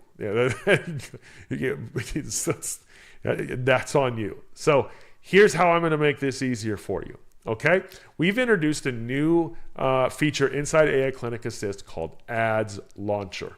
Okay, Ads Launcher is the same site that we used to have AI ads. We're discontinuing AI ads, and AI ads will go away August 1st. If you have an ad in there and you're running an ad and you like that ad, you can keep it running even past that date. You can just access it through Facebook Ads Manager, even after our thing's turned off. But if you have ads in there that are not working, you can go turn them off. And then you can go into our new ads launcher and start doing our new ads. But this is replacing our AI ads platform. It is 100 times easier to use, and it's performing a ton better. Now, here's how it's performing better. We are doing what I mentioned earlier.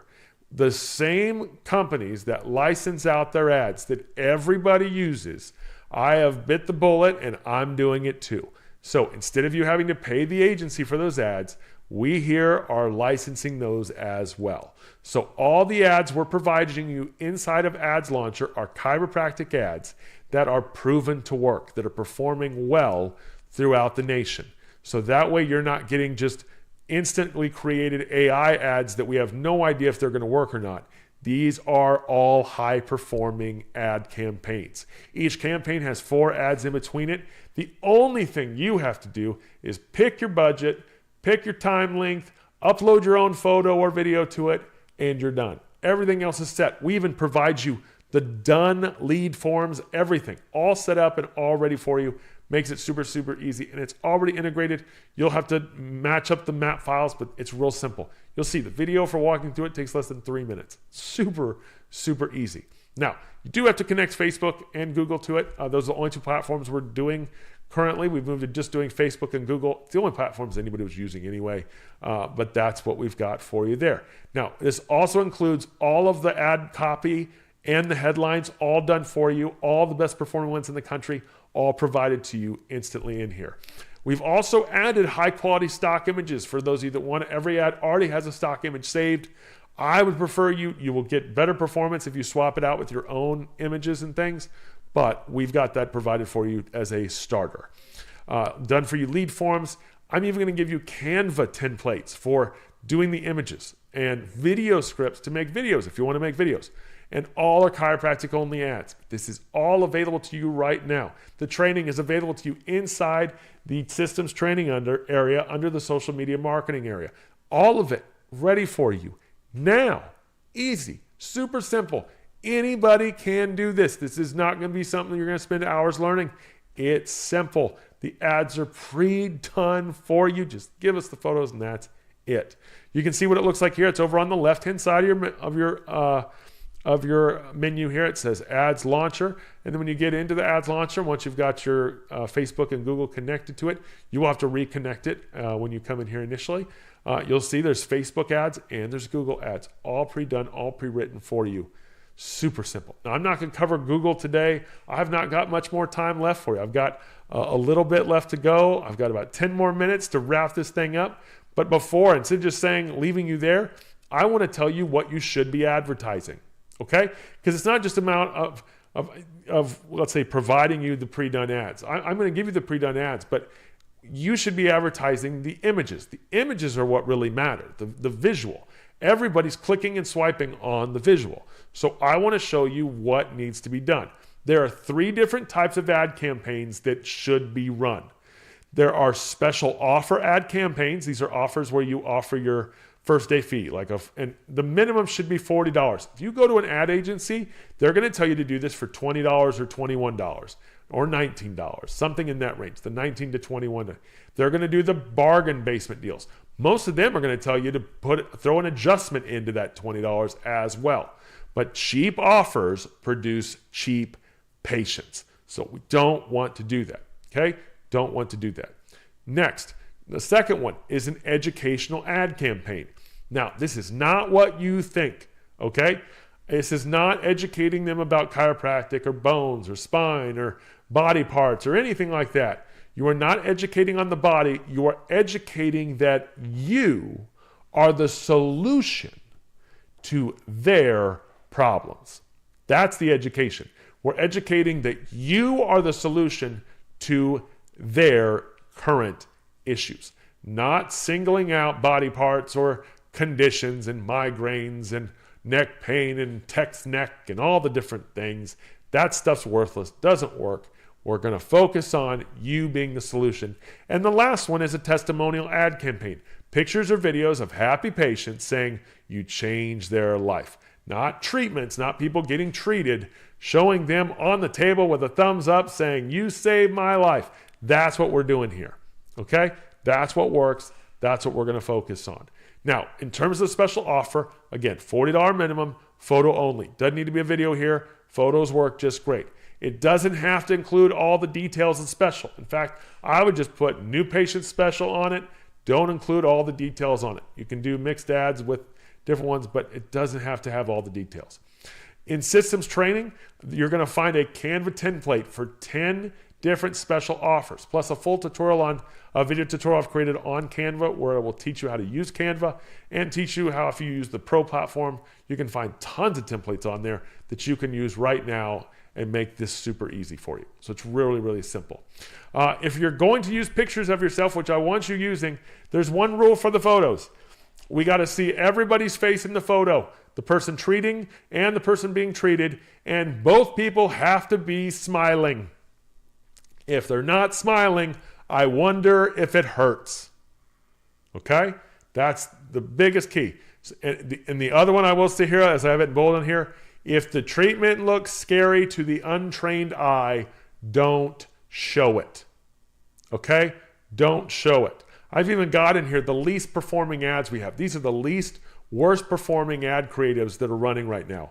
The body parts with the thing on it, with the device on it, those don't work. Nobody's interested in that. The full body strap downs, I'm telling you, I realize that's helpful. I realize there's benefits to what this girl is getting on the screen, but I also want to tell you this, that looks scary to the untrained eye. That looks medieval.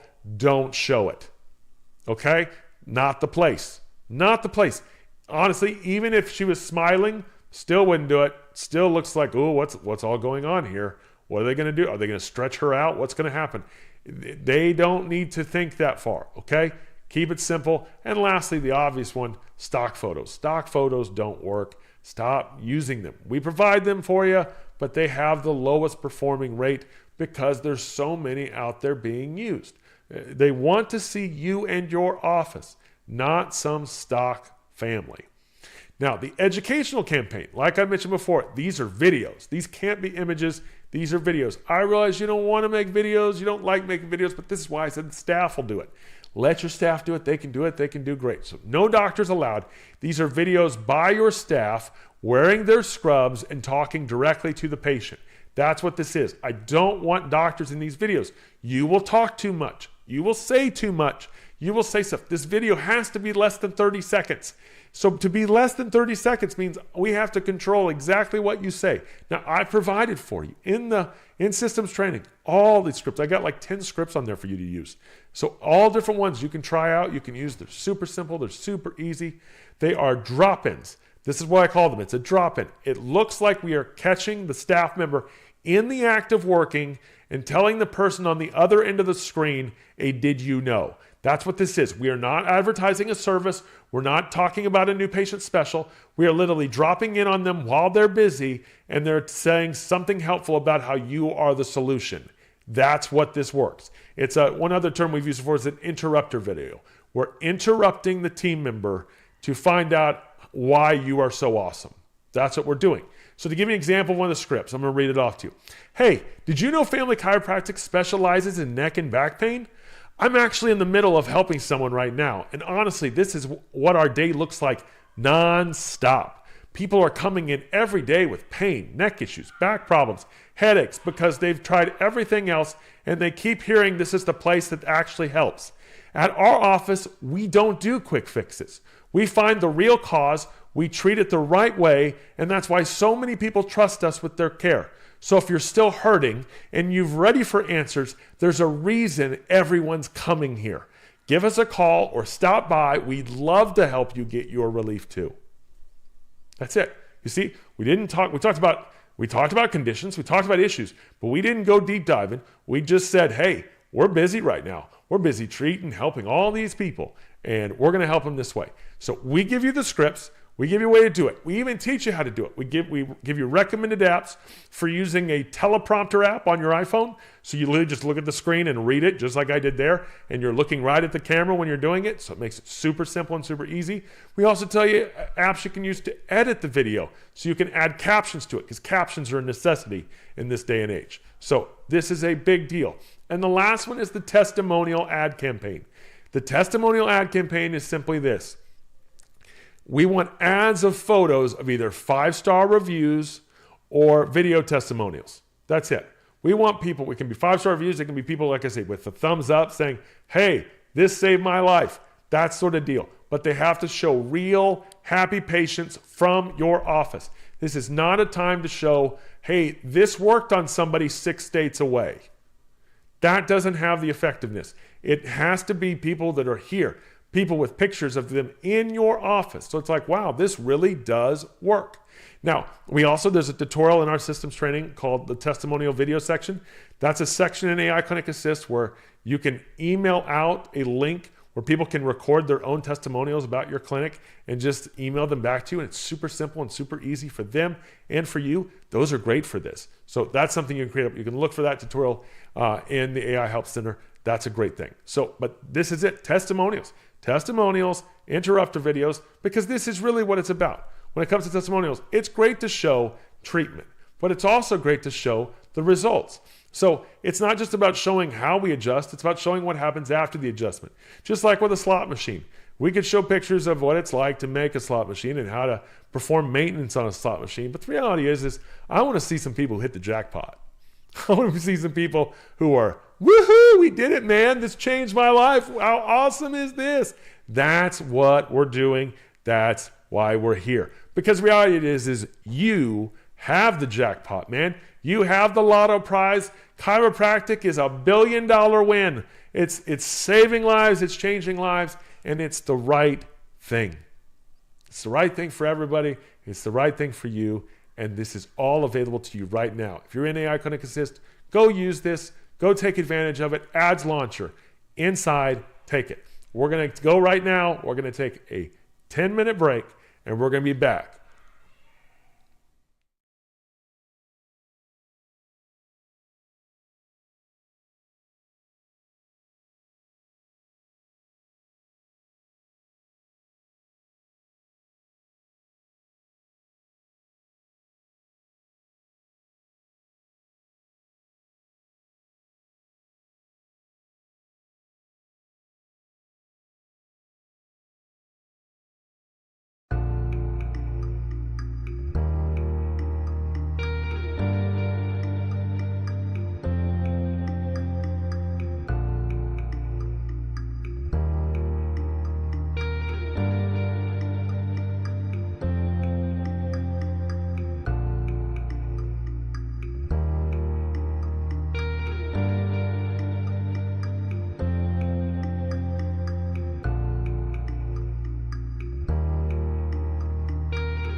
Hello and welcome Integrity Doctors. My name is Carolyn Wright, and today we're going to talk through a core foundational system and procedure that every one of our offices must have in place. We're going to dive in and talk through the system of recall and reactivation. Now, before we dive in, I want to make sure that we all have a clear understanding of what this means. This is simply the understanding that someone had an appointment but does not have a future appointment on the schedule. These calls are crucial to helping us reach the 80%. Now, the difference or the understanding of a recall versus a reactivation, because I get that question on occasion, is just simply the time frame of which somebody was last seen. All right. However, in any case, it means someone had an appointment but does not have a future appointment. And that is what we're focusing on today. Now, why do these calls, why do these connections matter? Well, you see, our patients, when they fall off care, they fall off care in waves. It doesn't happen all at once. Life circumstances change, and therefore the timing of us connecting with them matters. Repeated, respectful contact, it increases trust and the return rate in which our patients come back. The key thing I want you to remember when it comes to these calls is consistency is greater than intensity. Now, there is nothing wrong with doing a big recall or reactivation push and running these huge lists, but I want you to remember that consistency in our connection is going to yield a greater result than the big intense pushes that we sometimes do throughout the year. And I'm going to give you today the exact system that you can follow that creates that consistency. But before I do that, we're going to go through a few reminders. And I first want to make sure you know that we are not bugging our patients. I hear that far too often. I don't want to bug them. I don't want to disturb them. It's, you know what? If we've lost them, they're already lost. We have to remember it is not our goal. It is not our goal to keep them out of the office. We want to be leading them back to care. We have to remember the mindset of when I do these connections, we are serving our patients. We are checking in on our patients. We are providing options to make this work for them. And we are making it easy for them to return no matter the time frame of when they were last seen. Okay? Now, why follow-up works? Again, I mentioned this on the last slide, but patients often don't leave care because they don't value it. They leave because of those circumstances. Again, life got busy, work schedules changed, kids' activities took over, finances become a concern. Maybe they simply forgot to call back and we didn't have them AMS'd out, right? Or maybe missing one visit turned into missing several. Most patients don't need convincing. They need our leadership and a direct, simple path back into the office. And that is what we're going to create through this system. But before I give you the system, we've got to review a few background things. What is the cost of not doing this, right? If we don't have a system in place, if we're not maintaining that contact, how does it hurt our patients? Well, it delays their progress, right? They came to us for a result and it delays that progress. It could create a return of symptoms, and maybe unintentionally we are now devaluing the impact of chiropractic because they're thinking that it didn't work, right?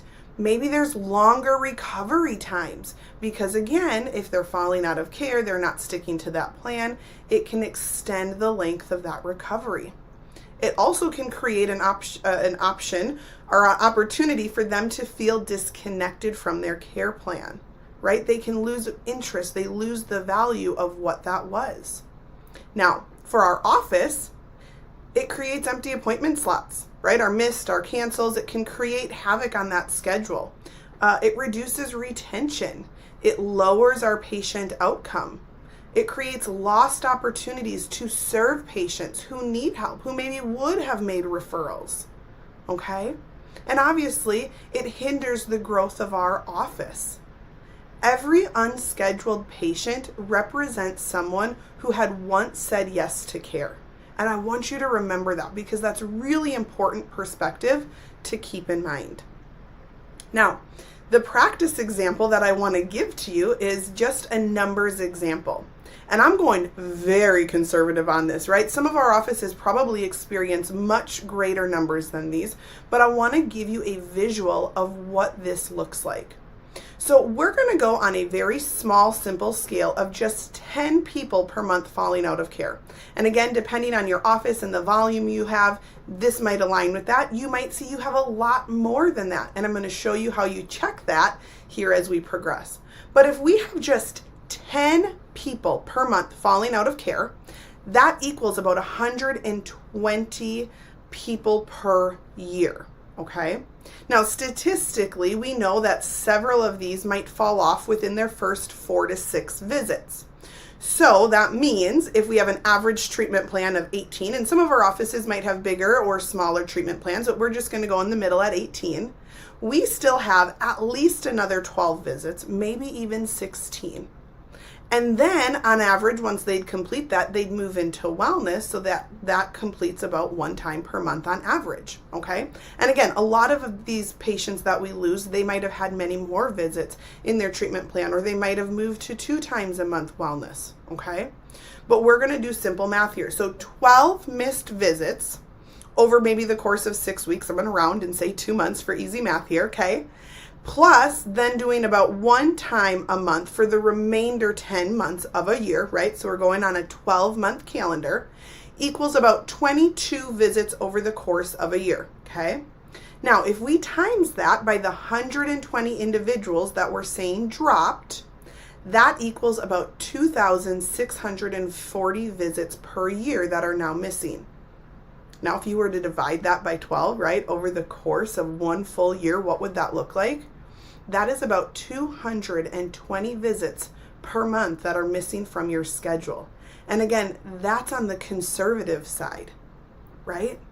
And that's on 10 people a month. If your office has 15, 20, 40, 50, 80, 100 people leaving a month, depending on your size, you can see how this really starts to stack up. Okay, so it's important to note that small daily efforts create big annual results for not only you, but for our patient. And that is who we want to make sure we're taking care of. So let's look at a simple story, a simple analogy. Sarah missed 1 appointment because her kiddo got sick. Then she missed the next week because work got busy, or school was getting out, or we forgot we had summer school. And now 3 months later, she has still intended to come back, but maybe she felt embarrassed because it had been so long, or maybe I'm not welcome. 1 phone call from our office made it easy for her to return.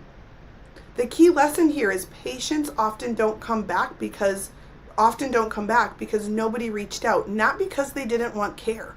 Which is why all too frequently, as I work with offices and we hone in on this, I have so many offices that are actively going after maybe 2 and 3 years of patients who have lost, right? They're looking back in 2024 or 2023, and they're calling some of those individuals who are on the schedule but don't have appointments, and they are elated and thrilled to be able to come back into our office. And our simple phone call made that possible, okay?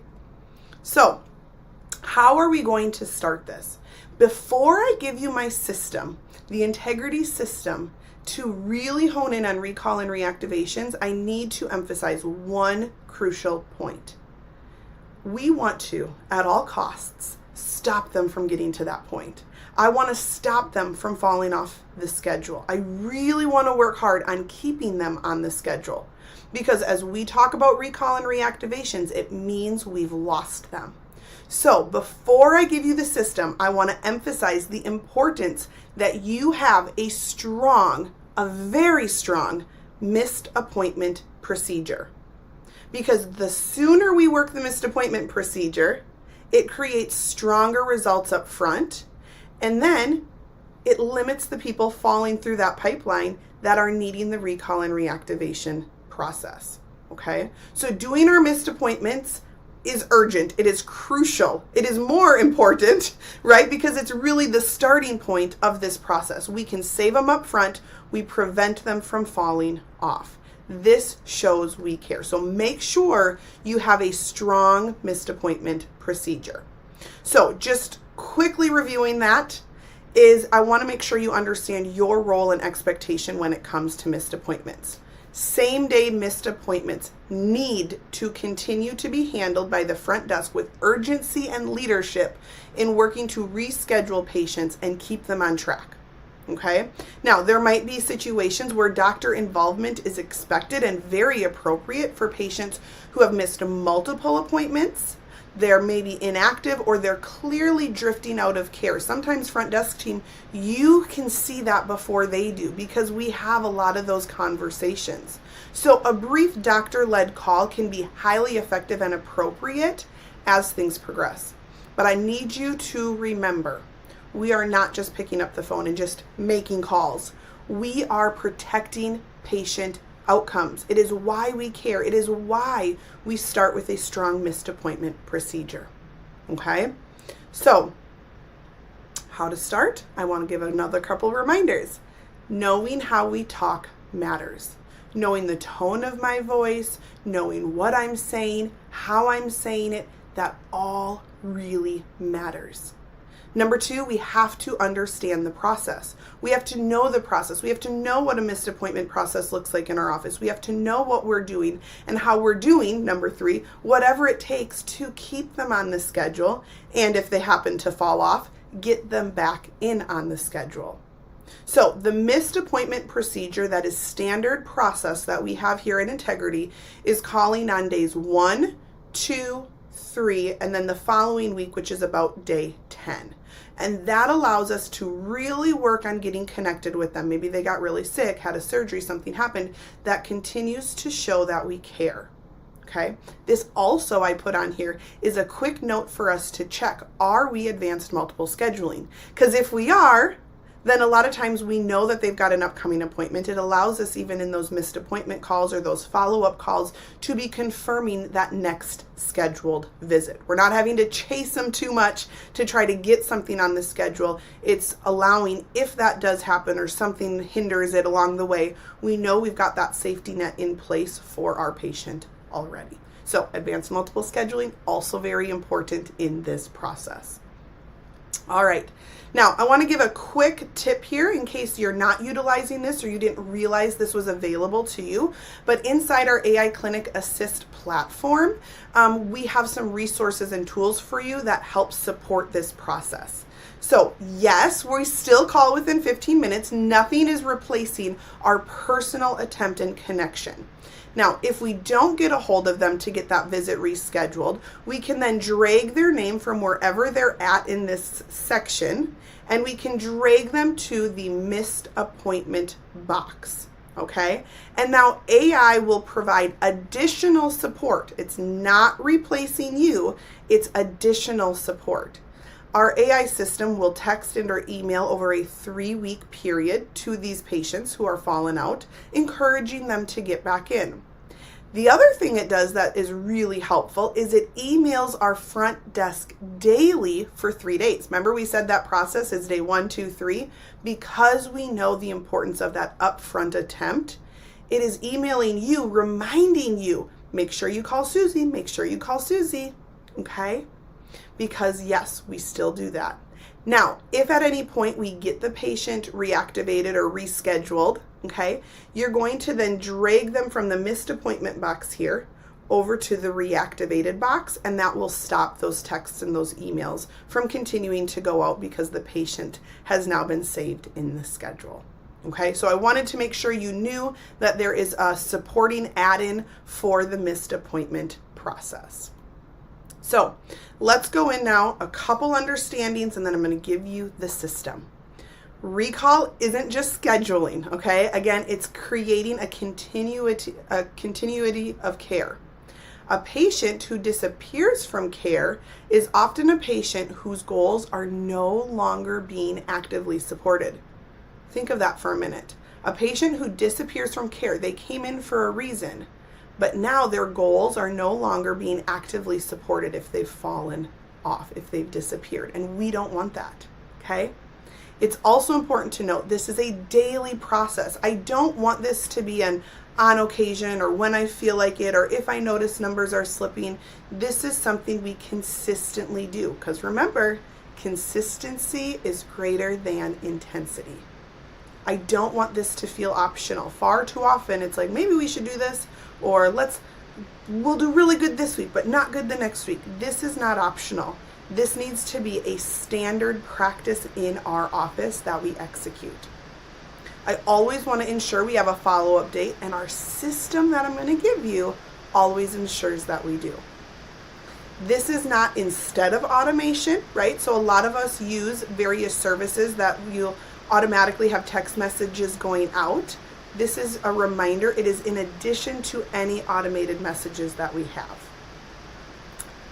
I also want to make sure you know, those of you making these calls, you are the most powerful tool that we have when it comes to getting people back in and on the schedule. Nothing is more impactful than you and your attempts and the consistency that we have. And lastly, I want you to remember, it takes a whole lot more work to get them back on the schedule than simply keeping them on the schedule. So this is your reminder to make sure your office is advanced multiple scheduling with the acute care and the wellness care, and that we have a very strong missed appointment procedure. Because the stronger you are in those areas, the less you'll have to do in these areas, okay? And ultimately, the best results our patients will get, okay?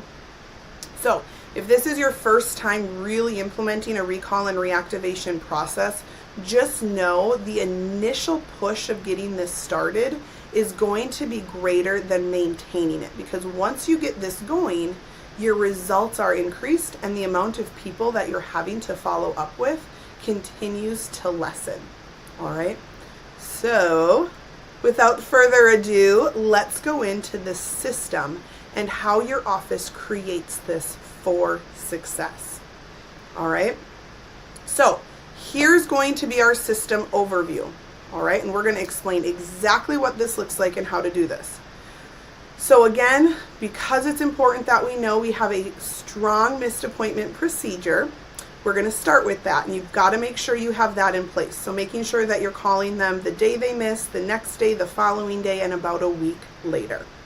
Then after that, we're going to follow up with them at about the 30-day mark, the 60-day mark, the 90-day mark. Then we're going to go into 6 months, 12 months, 18 months, 2 years, and 3 years.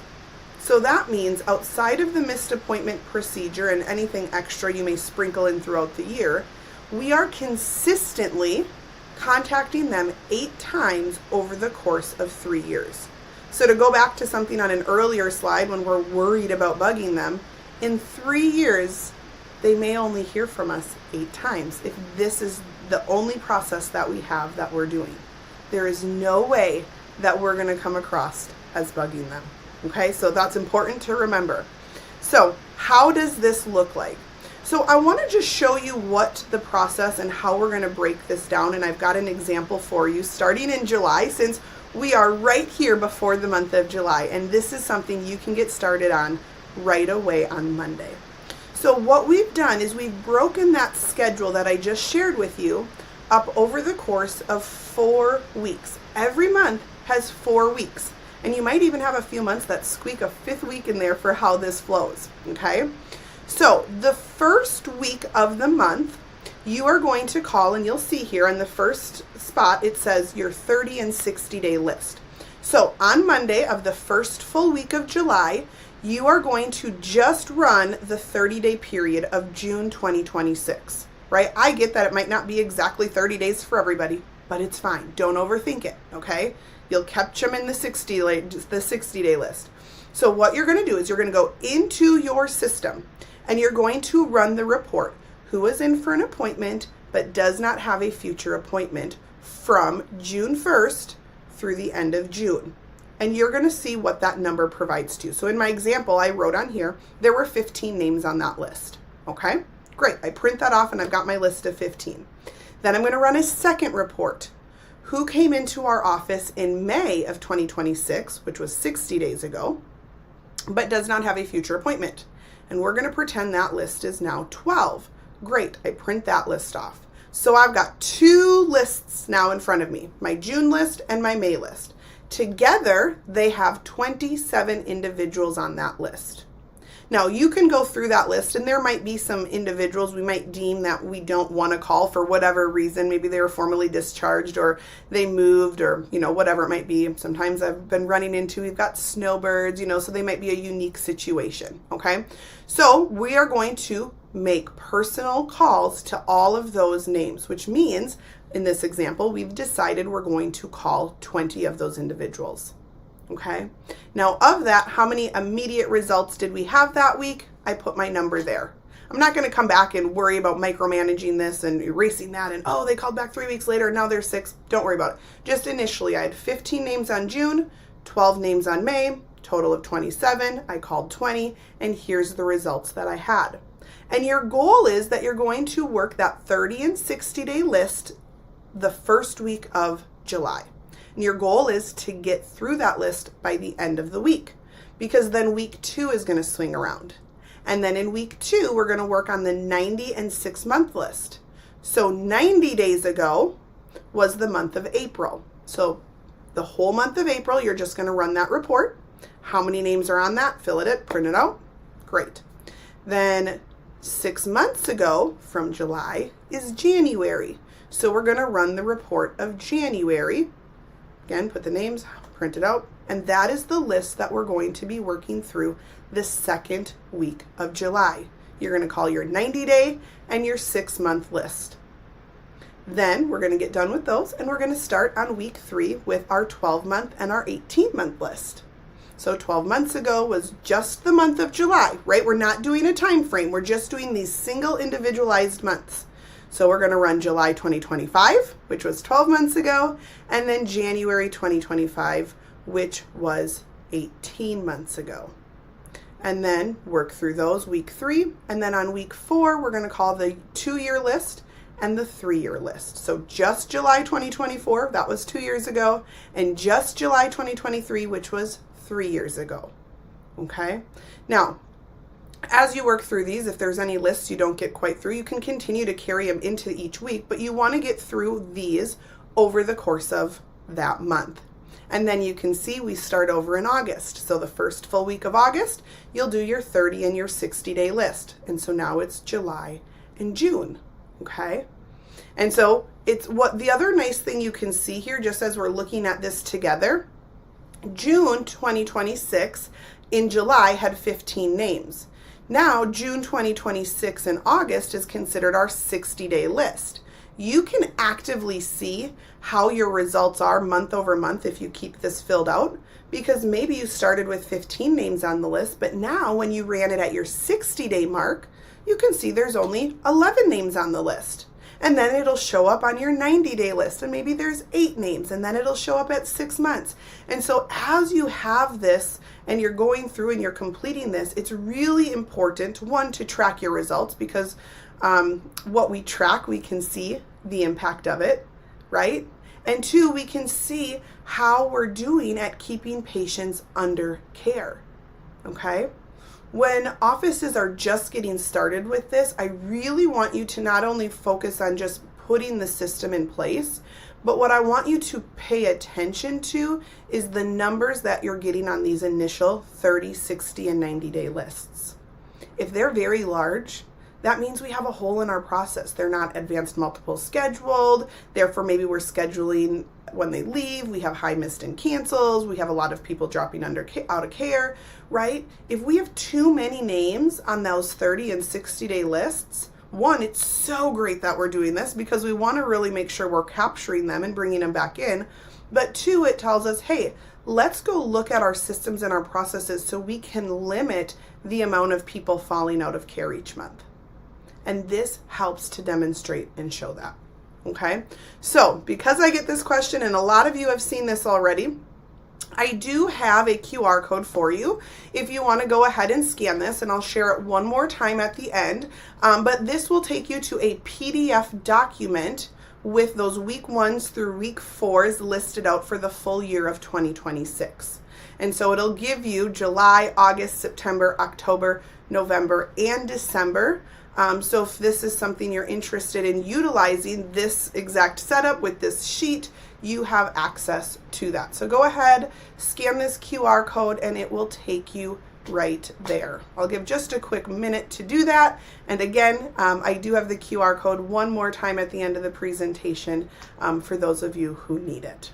Okay, so this will take you to a printable PDF document that you can print off, keep it at your front desk, and you know in each given month what reports you need to run. Okay, and again, we can start this right away on Monday with our week 1 July.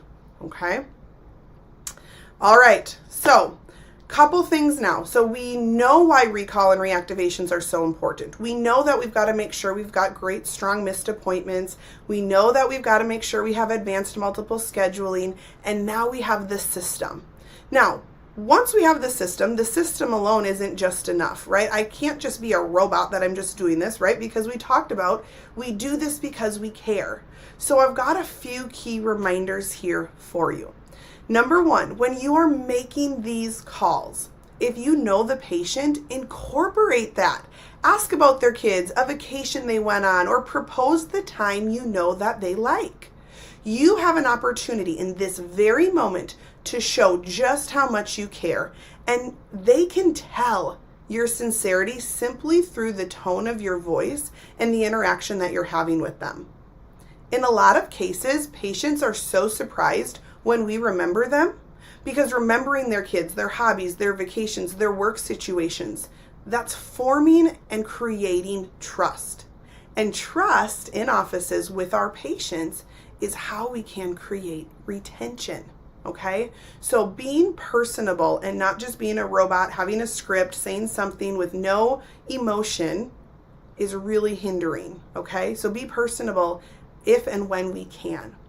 Number two, the assumptive approach. And we've got lots of trainings on this. And if you've been on our Thursday lunch and learns that we've talked a lot about this.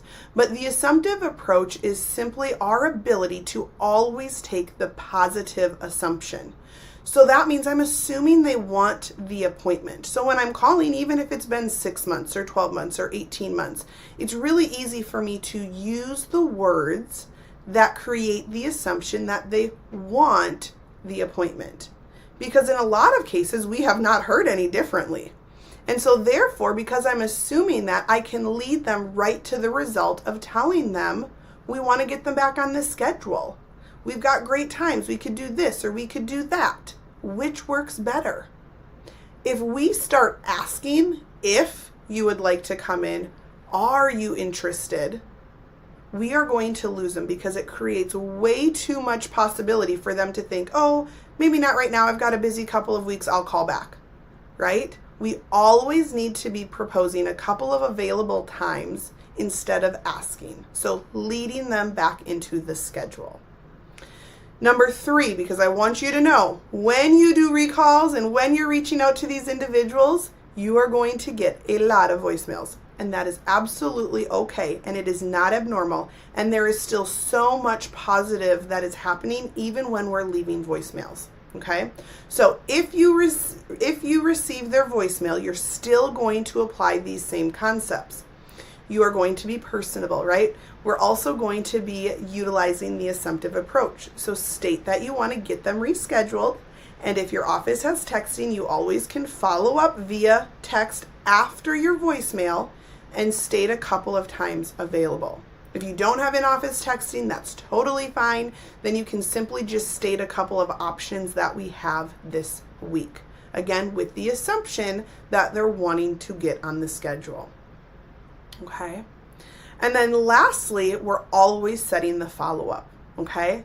If I don't hear from you, I will follow up later this week. If I don't hear from you, I'll follow up in a few weeks. If I don't hear from you, I can follow up next month, right? You are taking the lead here, letting them know that you will be connecting back with them if you don't hear from them. So in a sense, you've given yourself permission to follow up if you don't hear, because again, I'm following the assumptive approach. Not hearing from them does not mean no, right? Their life could just be busy. They could be busy with summer things and following their kids' sports schedules or whatever it may be. A non-answer is not an answer, okay? So my assumption is something came up, you forgot to give me a call back, so therefore I will be following up. The other thing it does is if you're utilizing texting, or even if you don't have that, it encourages them to make sure they're responding to us, okay?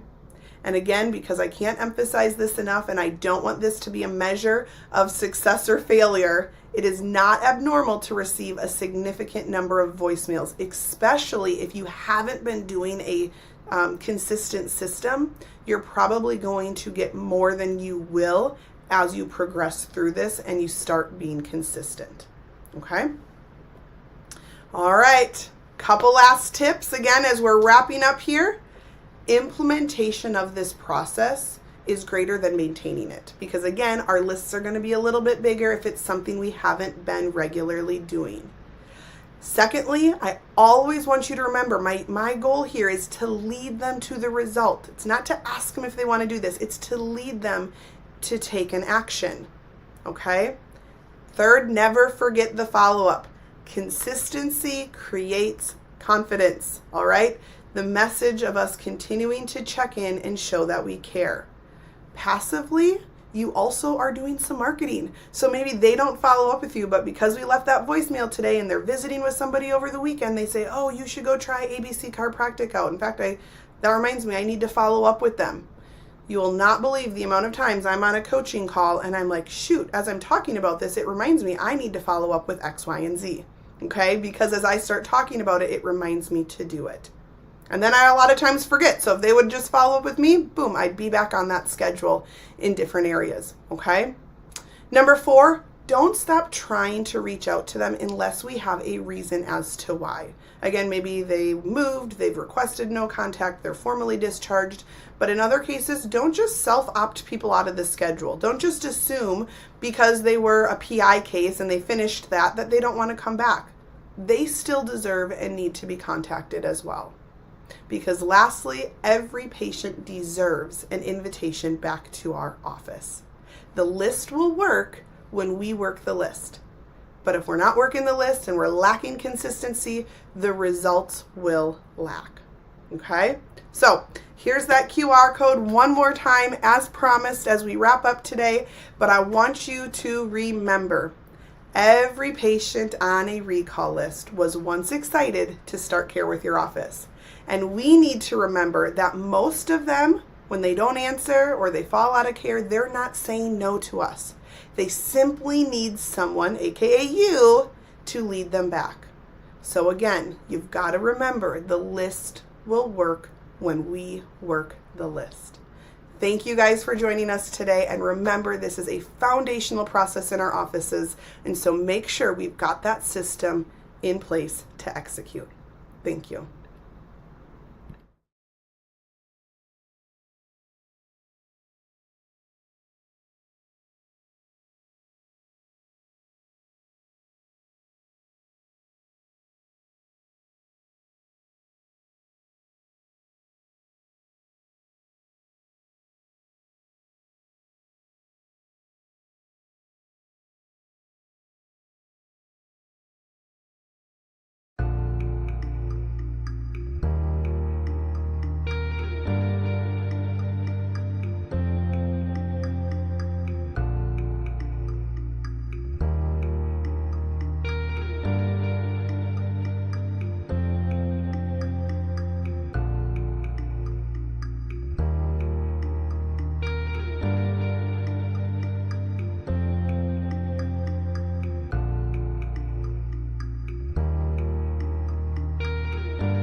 Hello, everybody. I'm Dr. Doug Sullivan, one of the dream makers here with Integrity Doctors. And holy cow, Summer Livestream 2026 already on us. Can you believe we're halfway through the year already?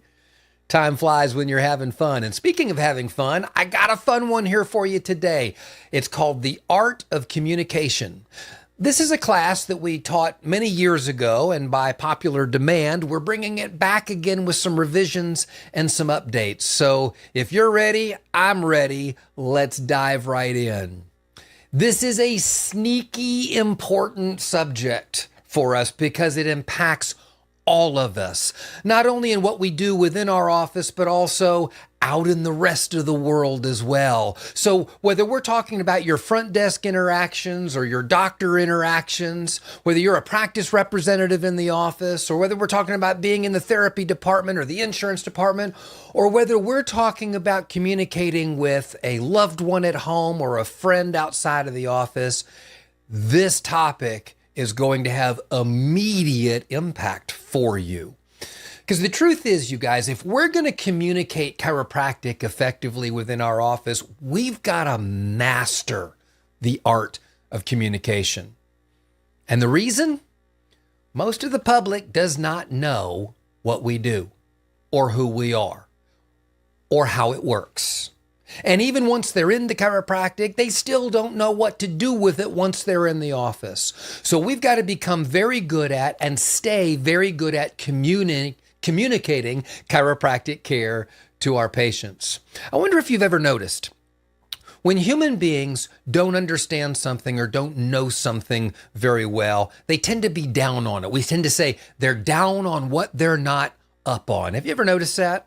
Just a human trait that's kind of interesting. And when we're down on something, we tend to kind of reject wanting to hear about it or wanting to learn about it. Again, another human trait. We will embrace and even create distractions to somebody who's communicating with us on something that we're not very up on. Again, human nature. But that's something that we've got to keep in mind because we're going to have to work through that with our patients. We have to be in our communication what we call game pressure ready. What is that? Game pressure ready is brought forward from athletics. We're talking about a team who knows their plays and their formations and the job that they have to do so thoroughly and so well that no matter what distractions are thrown at them, they can accomplish the goal. If they're playing on a field that maybe it's raining, right? And so that provides a distraction. Maybe they're at an away game and there's 70,000 people that are yelling and screaming at them and not nicely. That's a distraction, but they can play through that. Maybe they have an injury and one of their key players goes out, but they know the plays so well they can keep going. That's game pressure ready. And that's what I'm going to ask you. With the communication that you're having with your patients about your processes, about your procedures, can you deliver your intended communication no matter what's going on around you? That means not being thrown off by patients who show up early to the office or show up late, or maybe they show up mad. Or maybe that particular patient's just weird or stinky, or maybe they're a little flirty, right? Or grumpy or awkward. All of those things can be distractions when you're trying to communicate with them. Can you move past those? That's game pressure ready. Game pressure ready also means not being thrown off by situations that come up in the office. And I'm sure all of you have had one or more of these, like your software crashes or a table breaks down or the sports team won or lost last night, and that's what everybody wants to talk about. Maybe you got a new procedure you're putting into place, or the doctor's moving slow today, or maybe we're short-staffed, somebody's out sick today, or maybe you have a car crash into your lobby that causes all kinds of chaos. True story. Ask me about it sometime. All of these things can provide distractions that, if you're not game pressure ready, can throw you off proper communication with your patients. So let's address the elephant in the room, because your skills have to be so mastered that you can survive anything. So where's our foundation in all of this? you probably already know, and you don't want me to say it, but I'm going to. Your foundation in communication mastery starts with your scripting. Yes, your scripting. So everybody start rolling your eyes right now. Everybody go, oh no, he's going to talk about scripting again. Yes, I am. And the first thing I need to say to each and every one of you that's watching me today is everybody can learn scripting. Not just the unicorns. We don't need a unicorn who loves it. Everybody can do it. As a matter of fact, you use scripting and learn scripting in everyday life. You just don't necessarily use the word scripting. How many of you are walking banks of song lyrics, right? I mean, we can just start singing a song and right away you know the words. As a matter of fact, you might know the words to this one. Sing it with me. Come on, let's go. Is this the real life? Is this just fantasy? Caught in a landslide, no escape from reality. You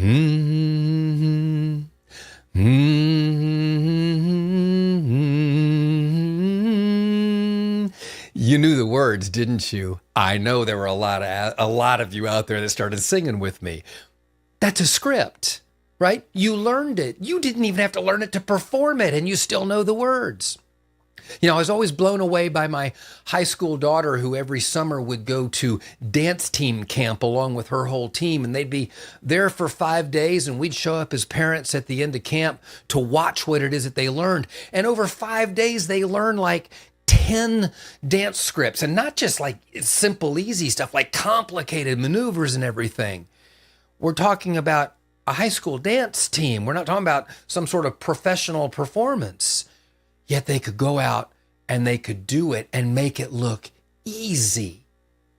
How about this scripting? I'll bet you never thought of this. Our Father, who art in heaven. Huh? Yeah, you never thought about it, did you? But it's a script.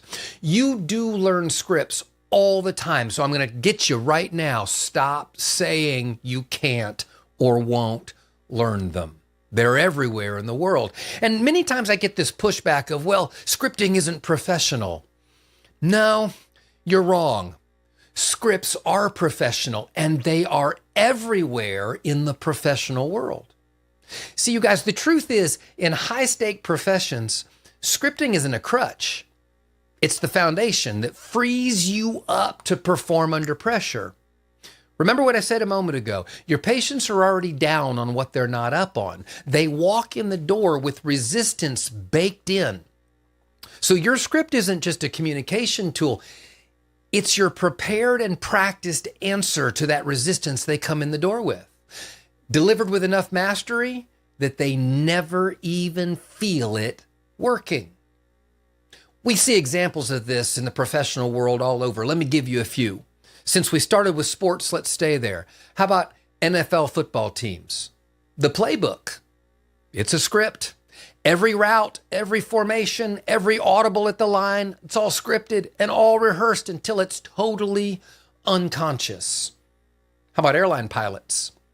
Exact steps for takeoff, for cruise, for descent, for landing, right? Each button, each lever, each wheel to turn at the right time and the right way.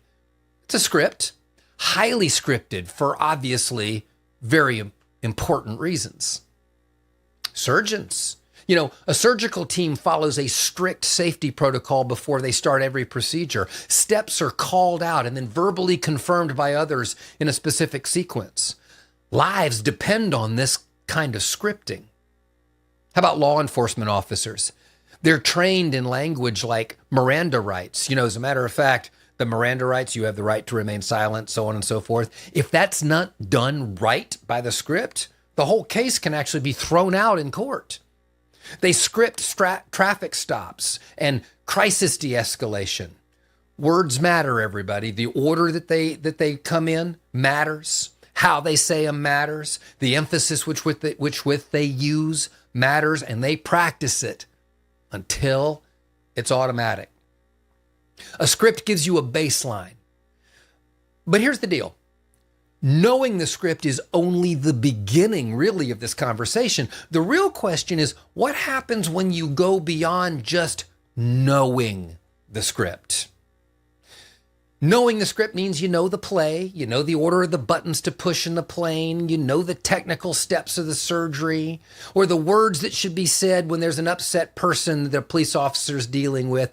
It's the what and the when. But beyond knowing comes mastering the script, beyond just saying the words, to how you say the words and how you do the words. You might notice that I'm not just saying things. You might notice my hands moving, the facial features.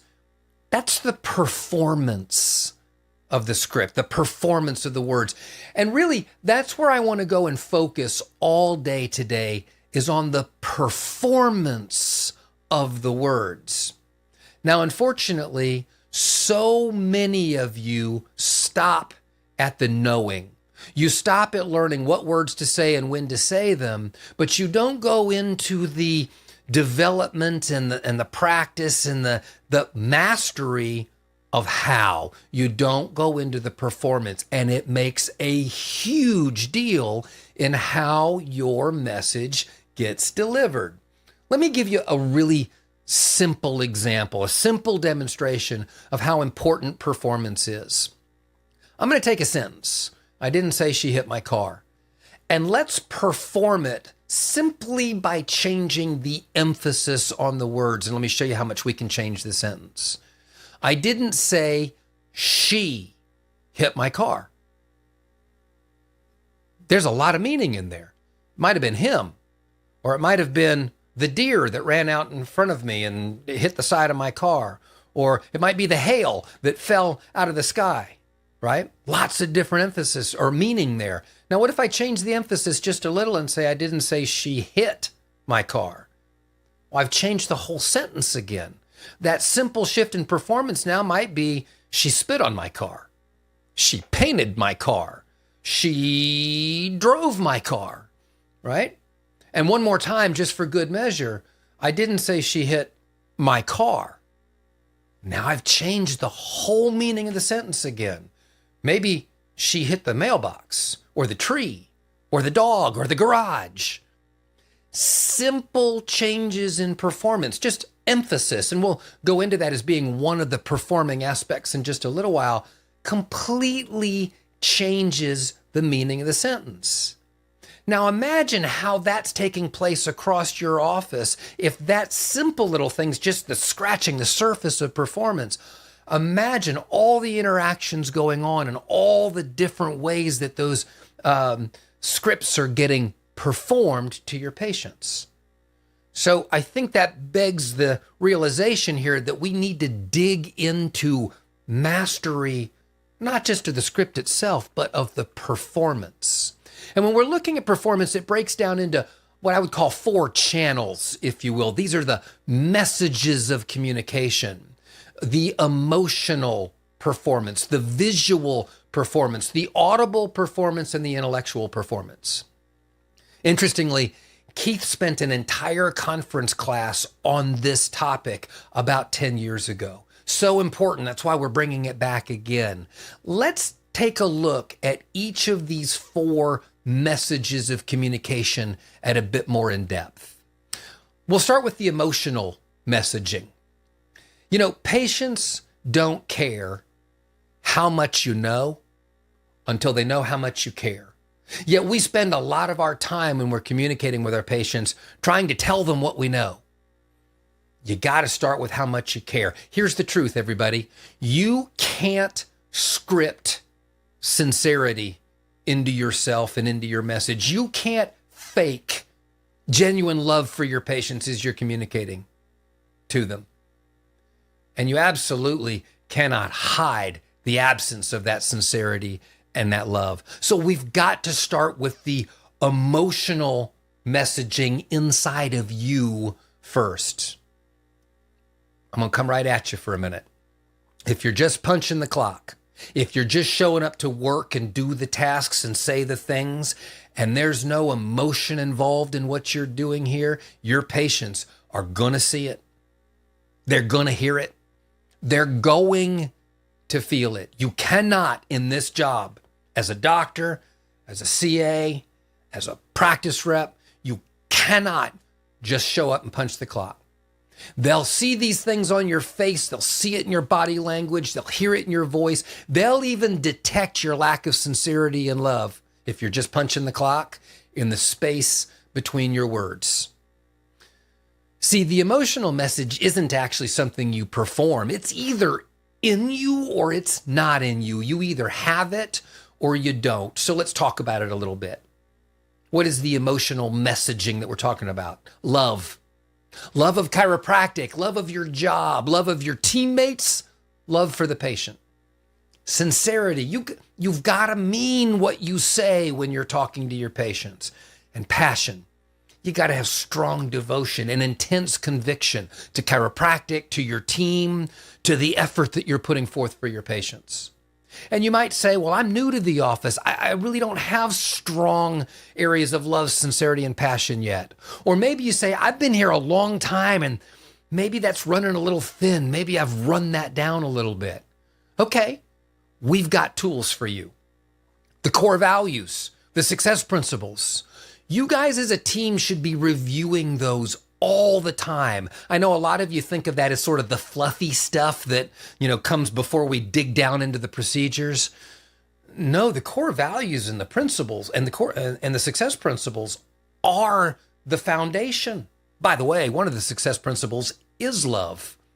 But Keith gave us even more to work on in this emotional area last year when he also put forth the series on Beatitudes and the Greater Vision series. You should be digging into these in team meetings and even as individuals if you feel this area getting a little shaky for you anytime. That's what they're here for, is to help you keep your emotional messaging high. By the way, there's another tool we have called power training that I know a lot of people don't make use of. It's so good. It so helps build a team cohesiveness and build this love and sincerity and passion for chiropractic. And something else I'm going to address here real quick. Everybody needs to be getting adjusted in the office. No, really. I mean, everybody needs to be on a plan. Now, maybe it's an acute care plan because you got a thing going on. Great. Doctors, give your staff a treatment plan to get that thing taken care of. Maybe it's a wellness treatment plan where you're coming in every week or 2 weeks or 3 weeks. And you might say to me, yeah, we already do that. No, I know what most of you do is you peek in the door right before lunch and say, hey, doc, can you get me? That's not a plan, everybody. And that's not the deep love, sincerity, and passion for chiropractic like you'd give to your patients, like you expect of your patients. So if you're not already doing it, get on a plan, every one of you. Now, the emotional messaging is important because although I know they're emotions and they're your emotions and they're felt inside of you, they're seen by your patients. The emotional messaging comes up and dictates the visual messaging. Your emotions show up mostly on your face, and I've got the demonstrations here for you so you can see love and sincerity and passion. So let's let that bounce us right into the visual messaging, the second performance here. You see, seeing is believing. Believing is knowing, and knowing beats unknowing and the unknown every time. Here's something really interesting you've got to take away from today. Your patients see you when you talk, and what they see you saying on your face and in your body language will always be more influential than what you say to them. Obviously, the only time this isn't primarily true is when you're on the phone, but we'll talk more about that in a minute because actually this still works there too. What they're seeing you say is usually way more impactful to them than the words you're using. To be what you say you are, you've got to look like you are. So let me give you some examples here. If you say you're a professional, then you've got to look professional. What do I mean? You can't roll out of bed and into the office 10 minutes later with your hair unkempt and your uniform all wrinkled. And by the way, don't get hung up on uniform. Uniform could be scrubs. Uniform could be a polo shirt. But it can't be wrinkled and rumpled and faded and look like it hasn't been washed in 3 weeks. If you're going to be professional, look professional. Okay? Comb your hair. Put a smile on your face. If that means you got to do a little makeup, ladies, great. Do a little bit of makeup. But look professional. If you're nice, look nice. Now listen, I know we joke about in our culture this disease that some people have when they're resting. This is a PG show, so I'll let you fill in the blanks. But I don't buy it. This whole resting face that looks mad and angry and I think you have more control than you think you do, but you need to be aware of it. If you're one of those people that's afflicted by that resting face that looks so mad, check it. Have your teammate call you out, look at yourself in the mirror. If you're nice, for goodness sakes, you guys, look nice. Put a smile on your face. Let your body language say to the new person walking in the door, I'm friendly, I'm nice. It'll dictate how everybody interacts with you, and it will control the message that you're delivering to others. Now, if you're going to engage with a patient and you want them to take you seriously and hear your message, look engaged. No slouching, no leaning over, no lolling back in the chair and rolling your eyes and looking at them sideways. An engaging communicator leans forward, brings their shoulders forward, tilts their head slightly. That says, I hear you and I'm communicating with you and I see you. And that smile on your face says, I believe what I'm saying to you and we are interacting. And if you're going to be happy, for goodness sakes, you guys, be happy. I mean, really, come on, be happy. There we go. That's better. But listen, if we're going to be here and we're going to do this, let's really be happy. Go big or go home. There we go. Look happy. Tell your patients this is a great place to be.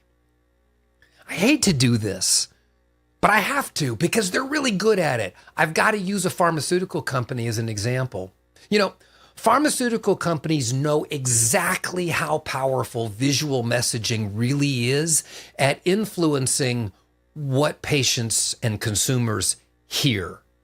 We see this in their commercials all the time. Now, we're a little limited here by YouTube in that I can't just pull forward a pharmaceutical commercial to show it to you, so we're going to do something else. Yeah. Integrity is going to throw everything out that it's ever known, ever before, and we're going to become a pharmaceutical company. Are you old? Do things hurt? Do you make sounds when you stand up that you never agreed to make? Introducing Integrity Pharma's first ever adjusterol. Move better, so well your grandchildren will accuse you of lying about your age. Feel better, all over better, even the parts you forgot about. See better. Users report reading menus, license plates, and their doctor's horrified expressions. Breathe better. Users describe it as, is this what air is supposed to smell like? And of course, healthier skin too. A glow so radiant, strangers find it unsettling. Adjusterol may cause excessive confidence and the sudden ability to open pickle jars on the first try. Ask your doctor about it. They won't know what it is. Show them the brochure. Adjusterol. Feel everything better. Now, everybody, hopefully you start to get a vision of the bazillion commercials that you've seen on TV like this, right? The fancy language and the positive direction that this drug is going to do. And meanwhile, the elderly couple in a warmly lit living room that's dancing and looking in each other's eyes with love because they can get up and move better and feel better and see better and all those things.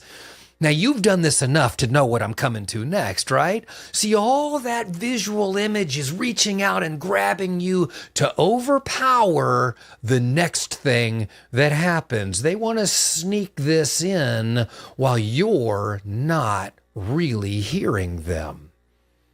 Warning, Gestrol may cause nausea, vomiting, and sudden distrust of Tuesdays. Do not take it if you're pregnant, thinking about being pregnant, or have ever seen a pregnant person. Side effects may include internal bleeding, external bleeding, and a third kind of bleeding we're not allowed to name yet. Also, for reasons unknown, your left knee may file a formal complaint with God. In clinical trials, 4 out of 5 patients experienced side effects. The 5th has not been located. Do not operate heavy machinery, light machinery, or even a toaster. This is not a real medicine, but chiropractic is and actually works. Am I right? Or am I right? See, you guys, pharmaceutical companies figured this out a long time ago. And as ridiculous as that example was, the images, the music, hopefully you heard in your head, the happy dancing couple and all the positive things that were said, it works. Because what people see while you're talking to them shapes what they actually hear. And so all that negative language about side effects just gets swept aside because of the visual messaging. Ralph Waldo Emerson said many years ago, "What you do speaks so loudly, I can't hear what you're saying." Let's rewrite that just a little bit for our conversation today. Your face, your body, your body movement, your actions speak so loudly, I can't hear what you're saying. It's important, everybody. What your patients see you saying will usually override what they hear. Speaking of hearing, let's talk about another performance, the audible messaging. Now, right away, I think people think we're talking about what words we're speaking, but truly, in this conversation, we're talking about how you speak those words. As a matter of fact, I would say how you speak your scripts is maybe even more important than what you say. So we better dig into that because you can put a lot of influence, especially, I showed you that demonstration earlier just with, I didn't say she hit my car. Just emphasis changed the entire meaning. So let's dig into the audible components here. There are 4 of them: voice, cadence, volume, and energy. And when I say voice, again, I'm not talking about what's being said. I'm talking about the sound. Keith Mall said in that class 10 years ago, your voice can bring your words to life, or it can take the life out of your words. Your voice has got to sound good, everybody. It's got to sound appealing. So before you walk into that important report of findings, doctors, CAs, before you pick up that phone call that might be the brand new patient, you're only getting the one chance to make a first impression. Sound good. Warm your voice up, drink some water, hum some scales, clear your throat. Prepare to have a good, pleasant sounding voice. It sounds so simple, so silly, and will make so much impact. How about the cadence of what you're saying? You've got to vary the tone, the pitch, and the speed of the words that you're saying to keep it interesting, to keep it engaging. Now, these functions of your speech, unfortunately, are very muted and sometimes not present at all. And you hear this in people who are very monotone. When you're in the early stages of learning a script, when you're knowing the what and the when, but you haven't really mastered the performance yet, your brain is really busy thinking hard about the next words. What do I got to say next? What's coming up in just a moment? So it doesn't have time to focus on adding all the performance embellishments that comes with mastery. But the embellishments are important because they are the things that keep your listener focused on your message, your tone, your pitch, your speed of your messaging. I want you to remember something. Your listener can't read what you're saying, right? They can't, like in a book, go back and read a sentence again if they become unfocused, right? So they have to hear you the first time. Research tells us that an unfocused listener will begin to drift away from your message within about 30 seconds.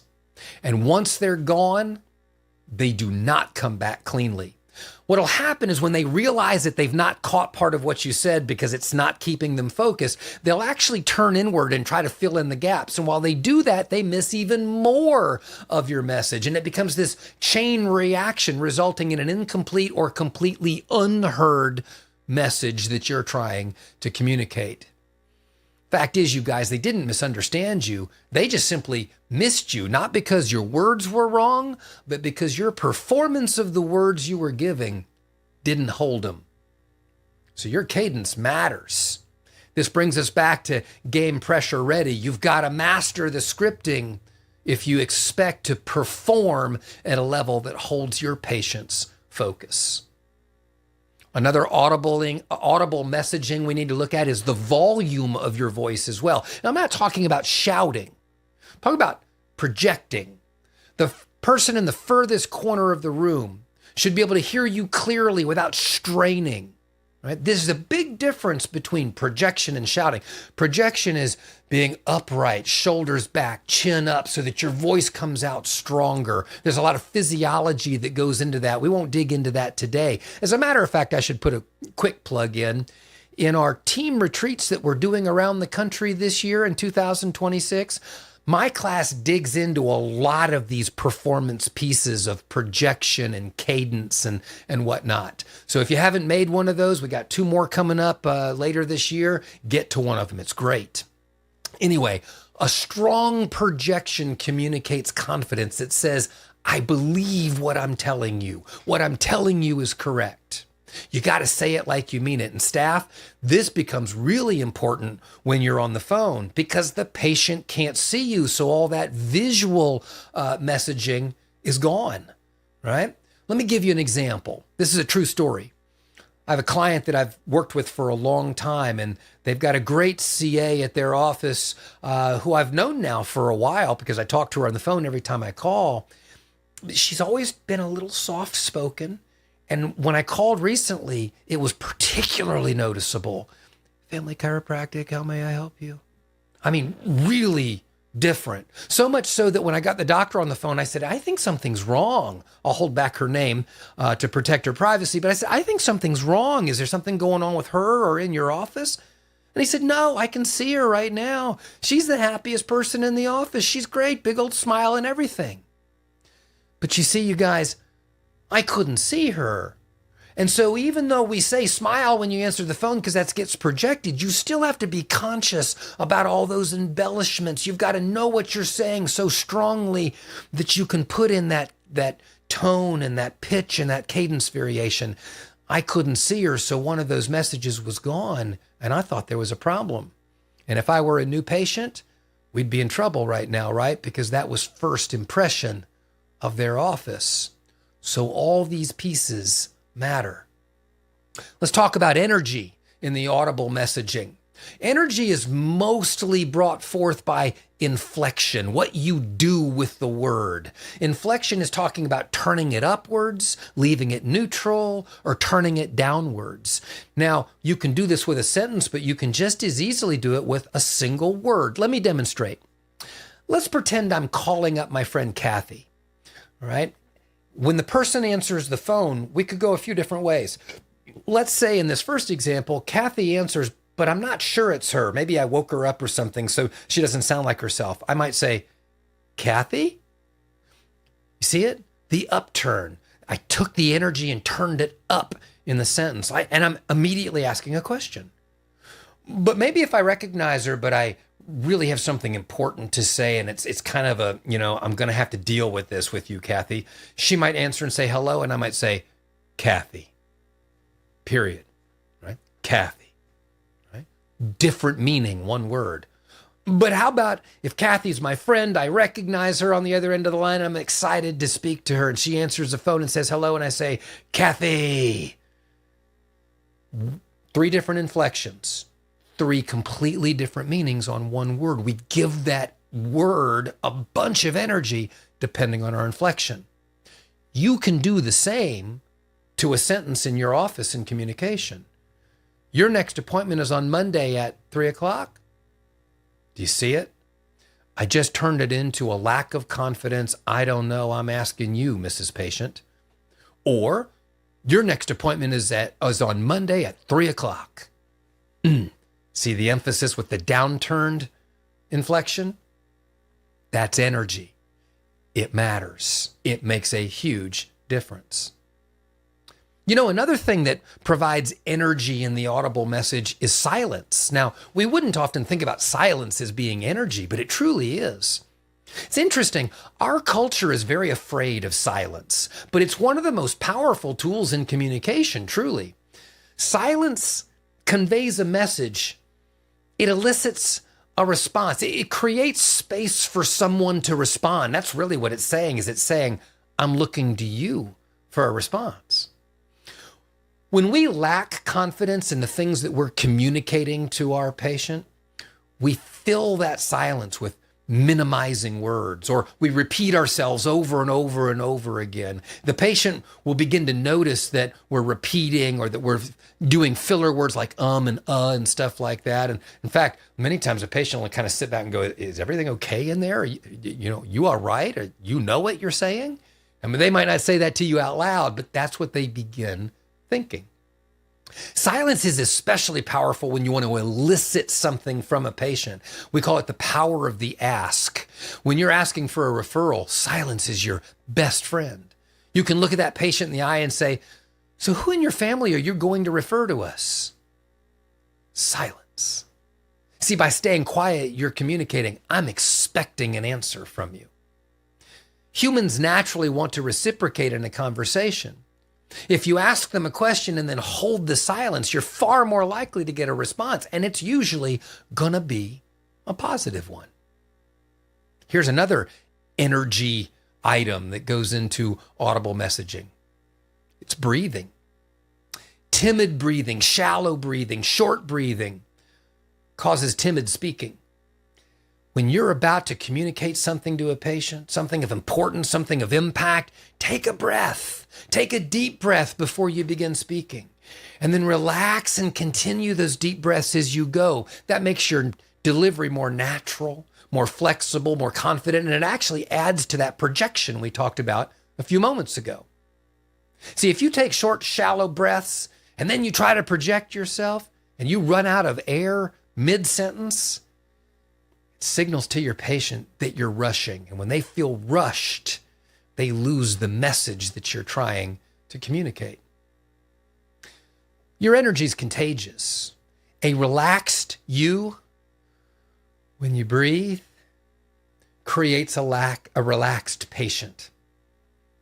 Rest assured, if you don't breathe, they're going to feel your tension. It doesn't matter how busy your office is, you guys. Your patient should never feel your stress. A single breath before you walk into the room or pick up that phone changes everything about how you're communicating. All right. And then we get to the final performance item, which is the intellectual messaging. Now, this one's interesting because this is the one that I find a lot of people start thinking about after just the scripting itself. They start thinking a lot about the words, and it's where we can really get hung up. Your intellectual message is the opportunity to shape your communication, to meet your audience exactly where they are. But so many of us forget that they don't have the same level of understanding of chiropractic that we do. Doctors, they don't have the 3+ years of education. CAs, even if you've only been in the office for a few months, you know more about chiropractic than almost everybody coming in the door. And we forget that, and we get hung up on the intellectual side of being fancy in what we're saying and what we're communicating. But you've got to communicate in your patient's language. And most healthcare offices wing these conversations. They don't have any preset ideas of what they're communicating, but you don't have to do that. Your scripts were written by us specifically for the patient sitting across from you, not for you who's delivering them. Unfortunately, we always think about the wording based on ourselves. We got to think about our patients. A successful communicator speaks for understanding, not for an impression of, being fancy sounding. Let me give you an example. Staff, this one's for you. Same concept, two completely different experiences. Here's the technical one. So, Mrs. Smith, your plan has an $80 copay after your deductible, which is $350, and you've met 200 of that so far this year. So today we're going to apply the remaining 150 to your deductible, and then your copay kicks in at 80% of that allowed amount after that, which means your portion today for the adjustment billed under CPT code 98941 and the therapy billed under 97012 will be, or we could just do it in the patient's language. Mrs. Smith, today your portion will be $42. See the difference? Doctors, I can hit you with this as well. The too technical way of communicating, the impression or the impressionable way, right? If we're, wanting to be fancy. The intervertebral disc, Mrs. Smith, between L4 and L5 is showing signs of desiccation and reduced height, which is likely contributing to the foraminal narrowing we're seeing on your film. Or think of the cushion, Mrs. Smith, between the bones to be like a jelly donut. Right now, it's a little flat, it's dried out, and that's what's irritating the nerve, causing your pain. One of these things lands and one doesn't, you guys. I know we might not like those words, doctors, but that's not really for you. You spent years and a lot of money on that education. I know you did, and I know you want to use all the fancy terms that go with it. But words like synapse and intervertebral and articular and scoliosis make their eyes roll up in the back of their head. The moment you start talking above them, you've lost them, doctors. The script was written in your patient's language, so you don't have to translate it on the fly. You've got to trust it. Our scripting gives you significant advantage over most healthcare providers in how you communicate to the patient because it leads you to talk to the patient in their language. Use the scripts, even if you don't like them. All right, let's bring it together. The road to mastery in the art of communication. Every skill that you learn, whether it's communication like we're talking about today or how to throw a ball or anything else, goes through 4 stages. The first stage is the awkward stage. You know what to say, you know what to do, but it doesn't feel natural to you yet. The next stage is comfortable. You got it down, but you're still thinking a lot about the words and the body actions and the facial expressions. And unfortunately, this is where so many of you stop, is in this comfort zone. We got to get over that red line. We got to get into auto reflex, where you've moved the scripting, the thinking about the words in the order that they're in from the front of your brain to the back of your brain. It's in the back of your head now, and the flow is so much more natural. And this is opening that gateway to mastery, to being game pressure ready, where it becomes so natural that no matter what the distraction is, the words and all of the performance items that we've talked about today just come naturally. Nothing can throw you off.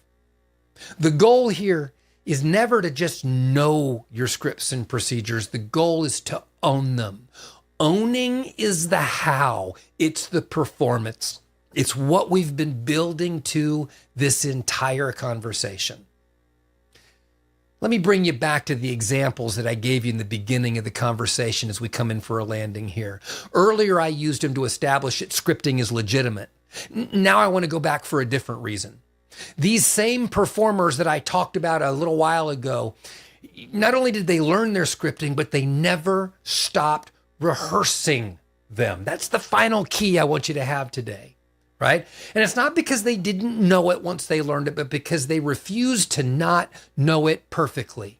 NFL football players, top 1% in their sport, yet they still run the same drills every week over and over. The playbook is memorized, but they never stop rehearsing to improve it even further, to make it more auto-reflex. Airline pilots, among the most highly trained professionals in the world, and yet they return to the simulator regularly to sharpen every skill, every procedure. Their training never stops because their standard never drops. Let me add a couple others to think about. Broadway performers.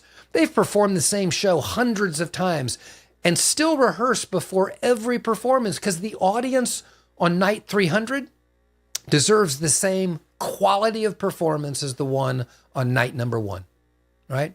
How about teachers? You ever thought about this one? They've delivered the same lesson dozens of times, but they still renew the material, refine their delivery, adjust their approach before walking into the classroom every time. The content doesn't change, but the performance of it can always be improved a bit more with practice. Yeah, rehearsal. You can't learn it once and let it go from there. You've got to practice. Rehearsal, you guys, isn't the sign that you don't know your scripting, that you don't know the performance that goes with it. It's the reason that you're going to perform it perfectly when it counts. Role play, rehearsal, isn't just running through the intellectual message, the structure of the words. It's rehearsing the whole package, the smile, the posture, the voice, the silence in between. Be each other's bumpers, just like you see in the bowling alley. You know how they put the bumpers down in the gutter to let us novice bowlers be able to play the game?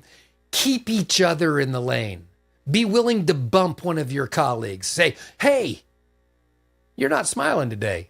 Your face looks a little grouchy. What's going on with you today? That's not being mean. That's a teammate doing their job. That's core value number one, by the way. That's leadership. The most natural, sincere, confident communicators, they didn't get there because they learned it once and never dealt with it again. They got there because they rehearsed their communication over and over and over again. When you truly master your art of communication, your patient's never going to know it was rehearsed because it sounds natural. It looks sincere. It displays confidence. It projects a true passion. And that's what changes lives, everybody. Master the emotional message. Love it, mean it, feel it. Master the visual message. Be what you say you are. Master the audible message. Your voice is an instrument. Use it that way. Master the intellectual message. Speak their language, not yours. That is what we call being game pressure ready. And that is the end of the time I have with you today. Thanks so much for your attention. I hope you all have a great day.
Man, what a day it has been today. Hasn't this been awesome? Oh, just so much. Keith just brought the house down in that first class. And then, obviously I did pretty well in that Facebook deal, if I do say so myself. And then Carolyn, recalls and reactivations. It's always helpful to have stuff that we've had, updated trainings and things we've had. Great stuff. Great things. And Dr. Doug, right in there with the communication. Another great update to things that we've always taught, always believed, but stuff we need to be reminded on and retaught and re-go over that. These are classes. Both of those are ones you can watch over and over again on our YouTube channel once this is done, and just a huge benefit. Now, before we're let out, I have one final thought for you. Okay? One final thought, because I want to make sure, I still want to talk some fun, expecting awesome type things rather than just being all technical. And that's what this last hour is for. This is a thought that's really been on my mind, on my heart. And I want to make sure that I hit you with it because I think it's so important. And that is, I want to talk about the success principle change, because change is an inevitable thing. You remember there was a day when we didn't have virtual, when this wasn't a thing, where we required you to come to a live event at least 4 times a year, and you'd have to wake up early. Some of you drive, some of you even sometimes had to dress up in suit and tie and dresses. It was wild. There were so many more requirements back then, and now some of us are in PJs right now. Some of us are just sitting around in a tank top. I'm dressed the way I dress every single day, man. And that's great. And things have changed. But sometimes things change and we resist the change, not because it's bad change, not because it's the wrong change, but we resist it just because it's change. We resist it just because we aren't aware, or because we don't know what that change is, because we don't maybe understand the change right now. We instantly think it must be bad. So we write off things and we say, I don't want to do this. I know that right now there are offices here on this deal that have created an AI Clinic Assist account and aren't using it, aren't doing anything with it. And it's not because it doesn't work, because it does. It's not because it isn't a benefit, because it is. It's because you're still set in the way you're doing it right now. You're still set in doing it. You're seeing it as, no, I don't want to do this. I know this is, I already have a way. I already have a thing. And I realize that. I realize some things that we all get stuck in and we all get comfortable in, and we want to stay in our comfort zone. But the reality is, when some things get easier, change doesn't mean worse. Change doesn't mean negative. Change doesn't mean losing time. Change means evolving. It means growing. It means going to another level. You can't go to another level and stay the same. I can't tell you how many times I've heard doctors say, I'll get on the call with new leads and say, well, here's what I'm looking to do. I want to grow and I want to do this, but I don't want to do anything different than what I'm doing now. And the reality is that doesn't work. That would be like me saying, you know what I want? I want to lose 100 pounds. I want to be fit as a fiddle. I want to look like an absolute rock star. I want to be famous. I want to be abs galore. But here's the thing. Here's the catch. I want to eat everything. I want donuts. I want cake. I want pizza. I want all of it. I want to just eat whatever I want. I don't want to work out. I just want to hang out on the couch. I want to play some video games. I just want to, watch some TV, find a new show on Netflix, whatever it is. I want to still hang out. I still want to eat. I want to do all the things, but I want all that. No, that's not how this works. That's not how anything works. You have to change for some things. You have to evolve for some things. But the reality is many times we convince ourselves that the change in front of us is scarier than it actually is. We see that this, and now this can be more than just AI Clinic Assist. This could be a new procedure that you need to implement in the office. This could be a script that you've been putting off that you haven't learned. This could be a new clinic that you thought about building, but now you haven't. You've put that on hold. It could be the associate you should hire, but you don't know if you really want another person in there. It could be that this one simple thing, even in your personal finances, that you're trying to fix. It could be that you're overspending, but you like overspending, but you need to stop it. It can be a multitude of things, but what defeats us and what stops us isn't the reality of the change, it's the fear of the change. It's the fear of what could happen and what could go wrong and what this could bring up and what Pandora's box this may open. And the reality is the fear that we have is always worse than the reality of the change. I have learned something over the years, just growing up and as an adult, is that every time my brain hypotheticalizes what's wrong and what could go wrong and what could be negative, it goes to a level that is just absolutely unexplainable. It's ridiculous, it's unfeasible, and it brings up my brain will tell me, oh, what if the car crashes? What if this explodes? What if my children just disappear in a blink of an eye? I mean, your head instantly goes to the weirdest, darkest corners, all because of change. Because as soon as fear is initialized, it becomes the stopping point for everything. So in a lot of ways, we may not even acknowledge it as fear. We may not even acknowledge it as an issue. What we will just say is I like my way. I like this way. I don't want this. I don't need this. And that's a problem. Because a lot of times people miss out on some incredible changes, incredible things, all because their comfort kept them from going further. You know, I'm a firm believer that God opens doors for all of us that choose, but we have to choose to go through that door. And I know that God has opened a lot of doors that have just let in a draft. God has opened a lot of doors that some of us just stared at and said, are you sure? Because that doesn't look good to me. And yet, he isn't opening bad doors.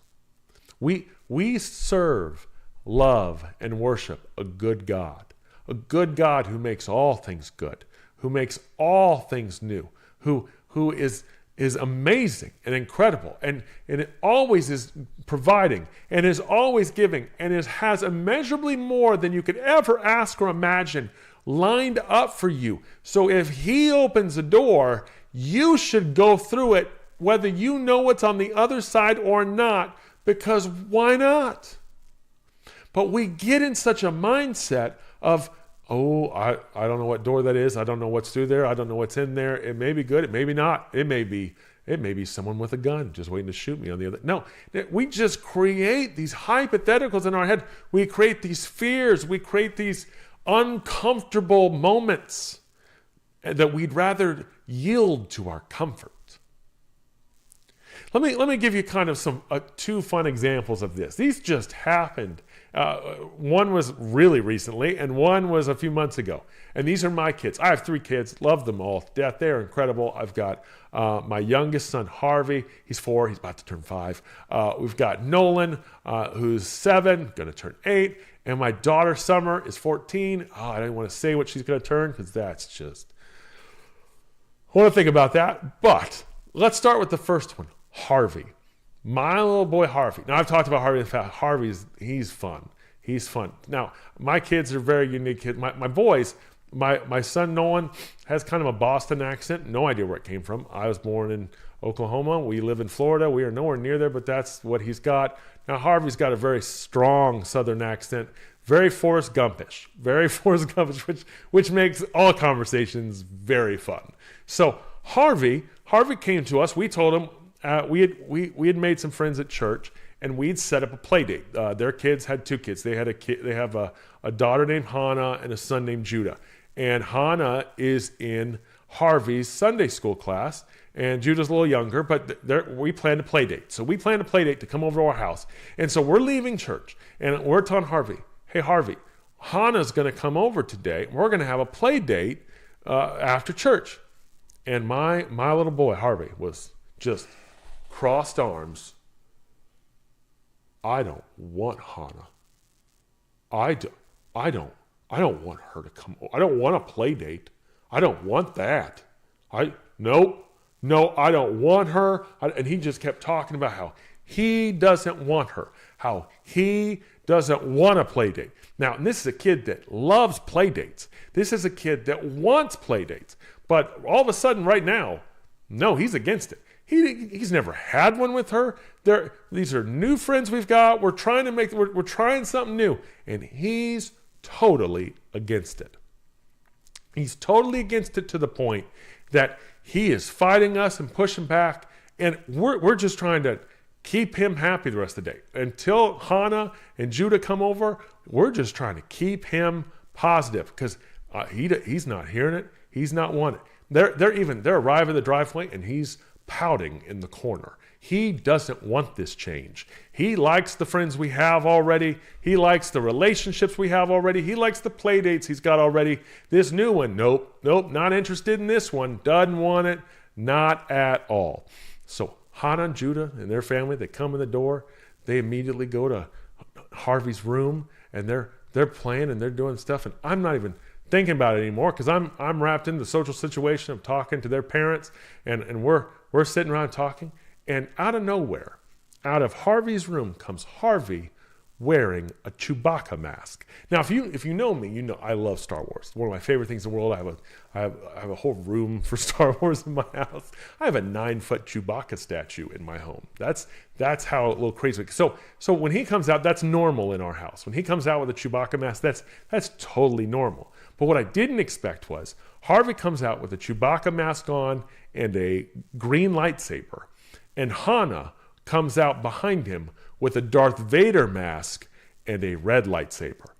And they are just peas in a pod right now. Harvey is just, oh, this is great. And they're dueling. They're doing all this stuff. And it's incredible. It's like, is this the same kid? Is this the same kid that didn't want her, didn't need her, didn't want this, didn't have any interest in this, and now they are peas in a pod? I'm telling you, it was awesome. It was so awesome that when they left, Harvey walked right up to Hannah and said, Hannah, I don't want you to leave. and we went from, I don't want you to come over, to I don't want you to go away. All because of the change. The change was unfamiliar. But then once it happened, he didn't want the change to stop. He didn't want the change to begin. My son Nolan's the same way. We went on just a couple of weeks ago, we were in West Virginia. My in-laws live in West Virginia, and we were on a boat. And we were on this boat, and we'd rented a pontoon for the day to go out on Lake Somerville. And beautiful lake, man. Absolutely. Somerville Lake, beautiful place. Do it if you're ever in the area. Incredible experience. And we go out there. Now, we're Florida kids. All my kids can swim. They know what they're doing. But there's rules on this lake. And the rule on the lake is that anyone under 14 has to wear a life jacket. And my son doesn't want to wear a life jacket because he can swim. So he's on the boat. Both my kids, Harvey and Nolan, have to wear one. They don't want to wear one. They're not happy about it. And they got it on. And they're saying, I don't want to go on this boat. I don't want to do this. I don't want to ride it.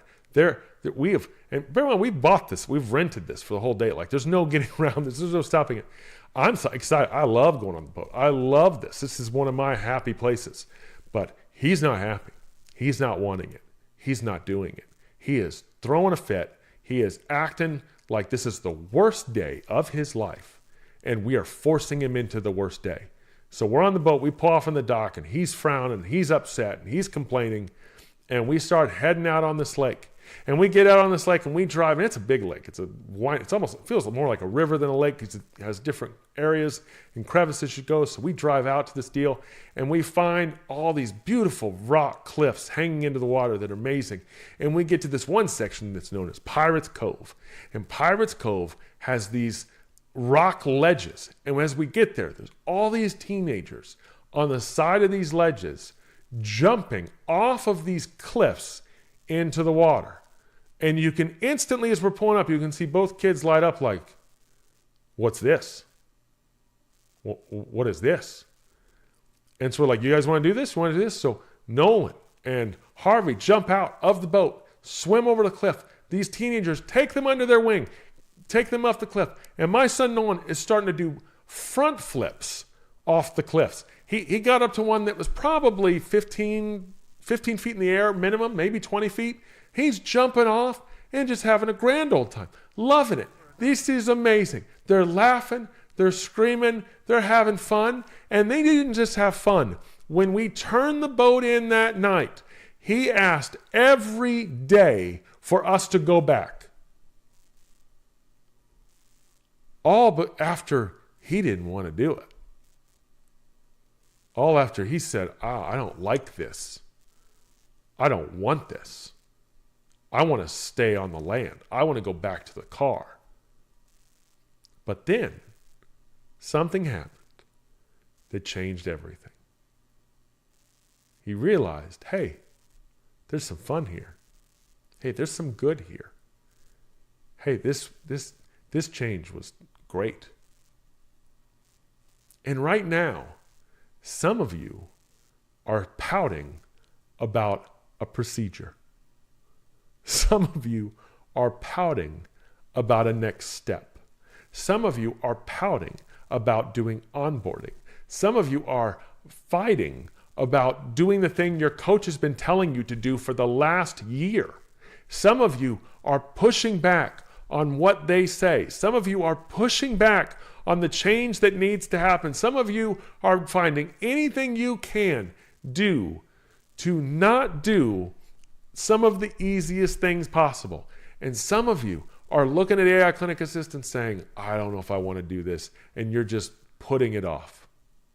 And I'm telling you, when you do it and you jump and you go through that door that God has opened for you, on the other side, you're going to be like, hey, I love this. This is awesome. This is better. Oh man, why didn't I? One of the things that's so fun about being in this company is to hear so many times my favorite compliment about Integrity Doctors or AI Clinic Assist or whatever that we do is this. It's when someone says, I should have done this sooner. I should have joined sooner. I should have started this sooner. What was I scared of? And the reality is it was simply change. Not life-altering change. Not life-changing change. Not huge, monumental change. But just enough for your brain to say, this isn't our comfort zone. This is different. I don't know. Pump the brakes. It's time to change. It's time to implement. It's time to put this thing to work. Because I promise you, whatever your coach has asked you to do, whatever our system has asked you to do, is worth it, man. It's worth it. It's for your good. It's for your better. It's to increase your results. It's to change more lives. It's to get more people under chiropractic care, not less. It's to impact the world, not hurt it. It's to grow your community, not decrease it. It's to make you better. And that is why by attending this class today and this conference today, you have been in the right place at the right time. What a day. What a day. What an awesome privilege. And what a huge gift it is for all of us. I know I speak on behalf of all our percenters when I say we are so grateful to get to talk to you, to get to be a part of your growth, to be a part of your dream, to be a part of your purpose. This is just an incredible honor and opportunity for all of us. So before I just say goodbye, let me pray you out, because I do want to bless you. I do want to tell you how grateful I am for you. So God, I want to thank you so much for the people that have stuck with us today, that have stayed on here today, that have gleaned in, that have learned, that have opened their ears and their minds and their hearts. And I pray a blessing over them. I pray a blessing over their practices, that you, because I know you have prepared a way for them. I know you have prepared a vision and a purpose and a destiny. And I know that you are here, and you put them in this place, and you put them with us. And we are so grateful for them. God, I pray that you'd bless each and every one of them this week, this month, the rest of this summer, the rest of this year, that you would put in their hearts to know that everything they're doing is serving you and serving the calling you put on their life, and the plan that you have for them and their community, and the lives that you need changed through them. God, we are so grateful for today, this time together, and we ask that you watch over each of our teams, each of our staff, and you continue to bless the Integrity Doctors family. We give you all the glory and the praise. Amen. Thank you, everybody. God bless you. We love you. We will see you very, very soon. Thanks for watching the 2026 Summer Stream.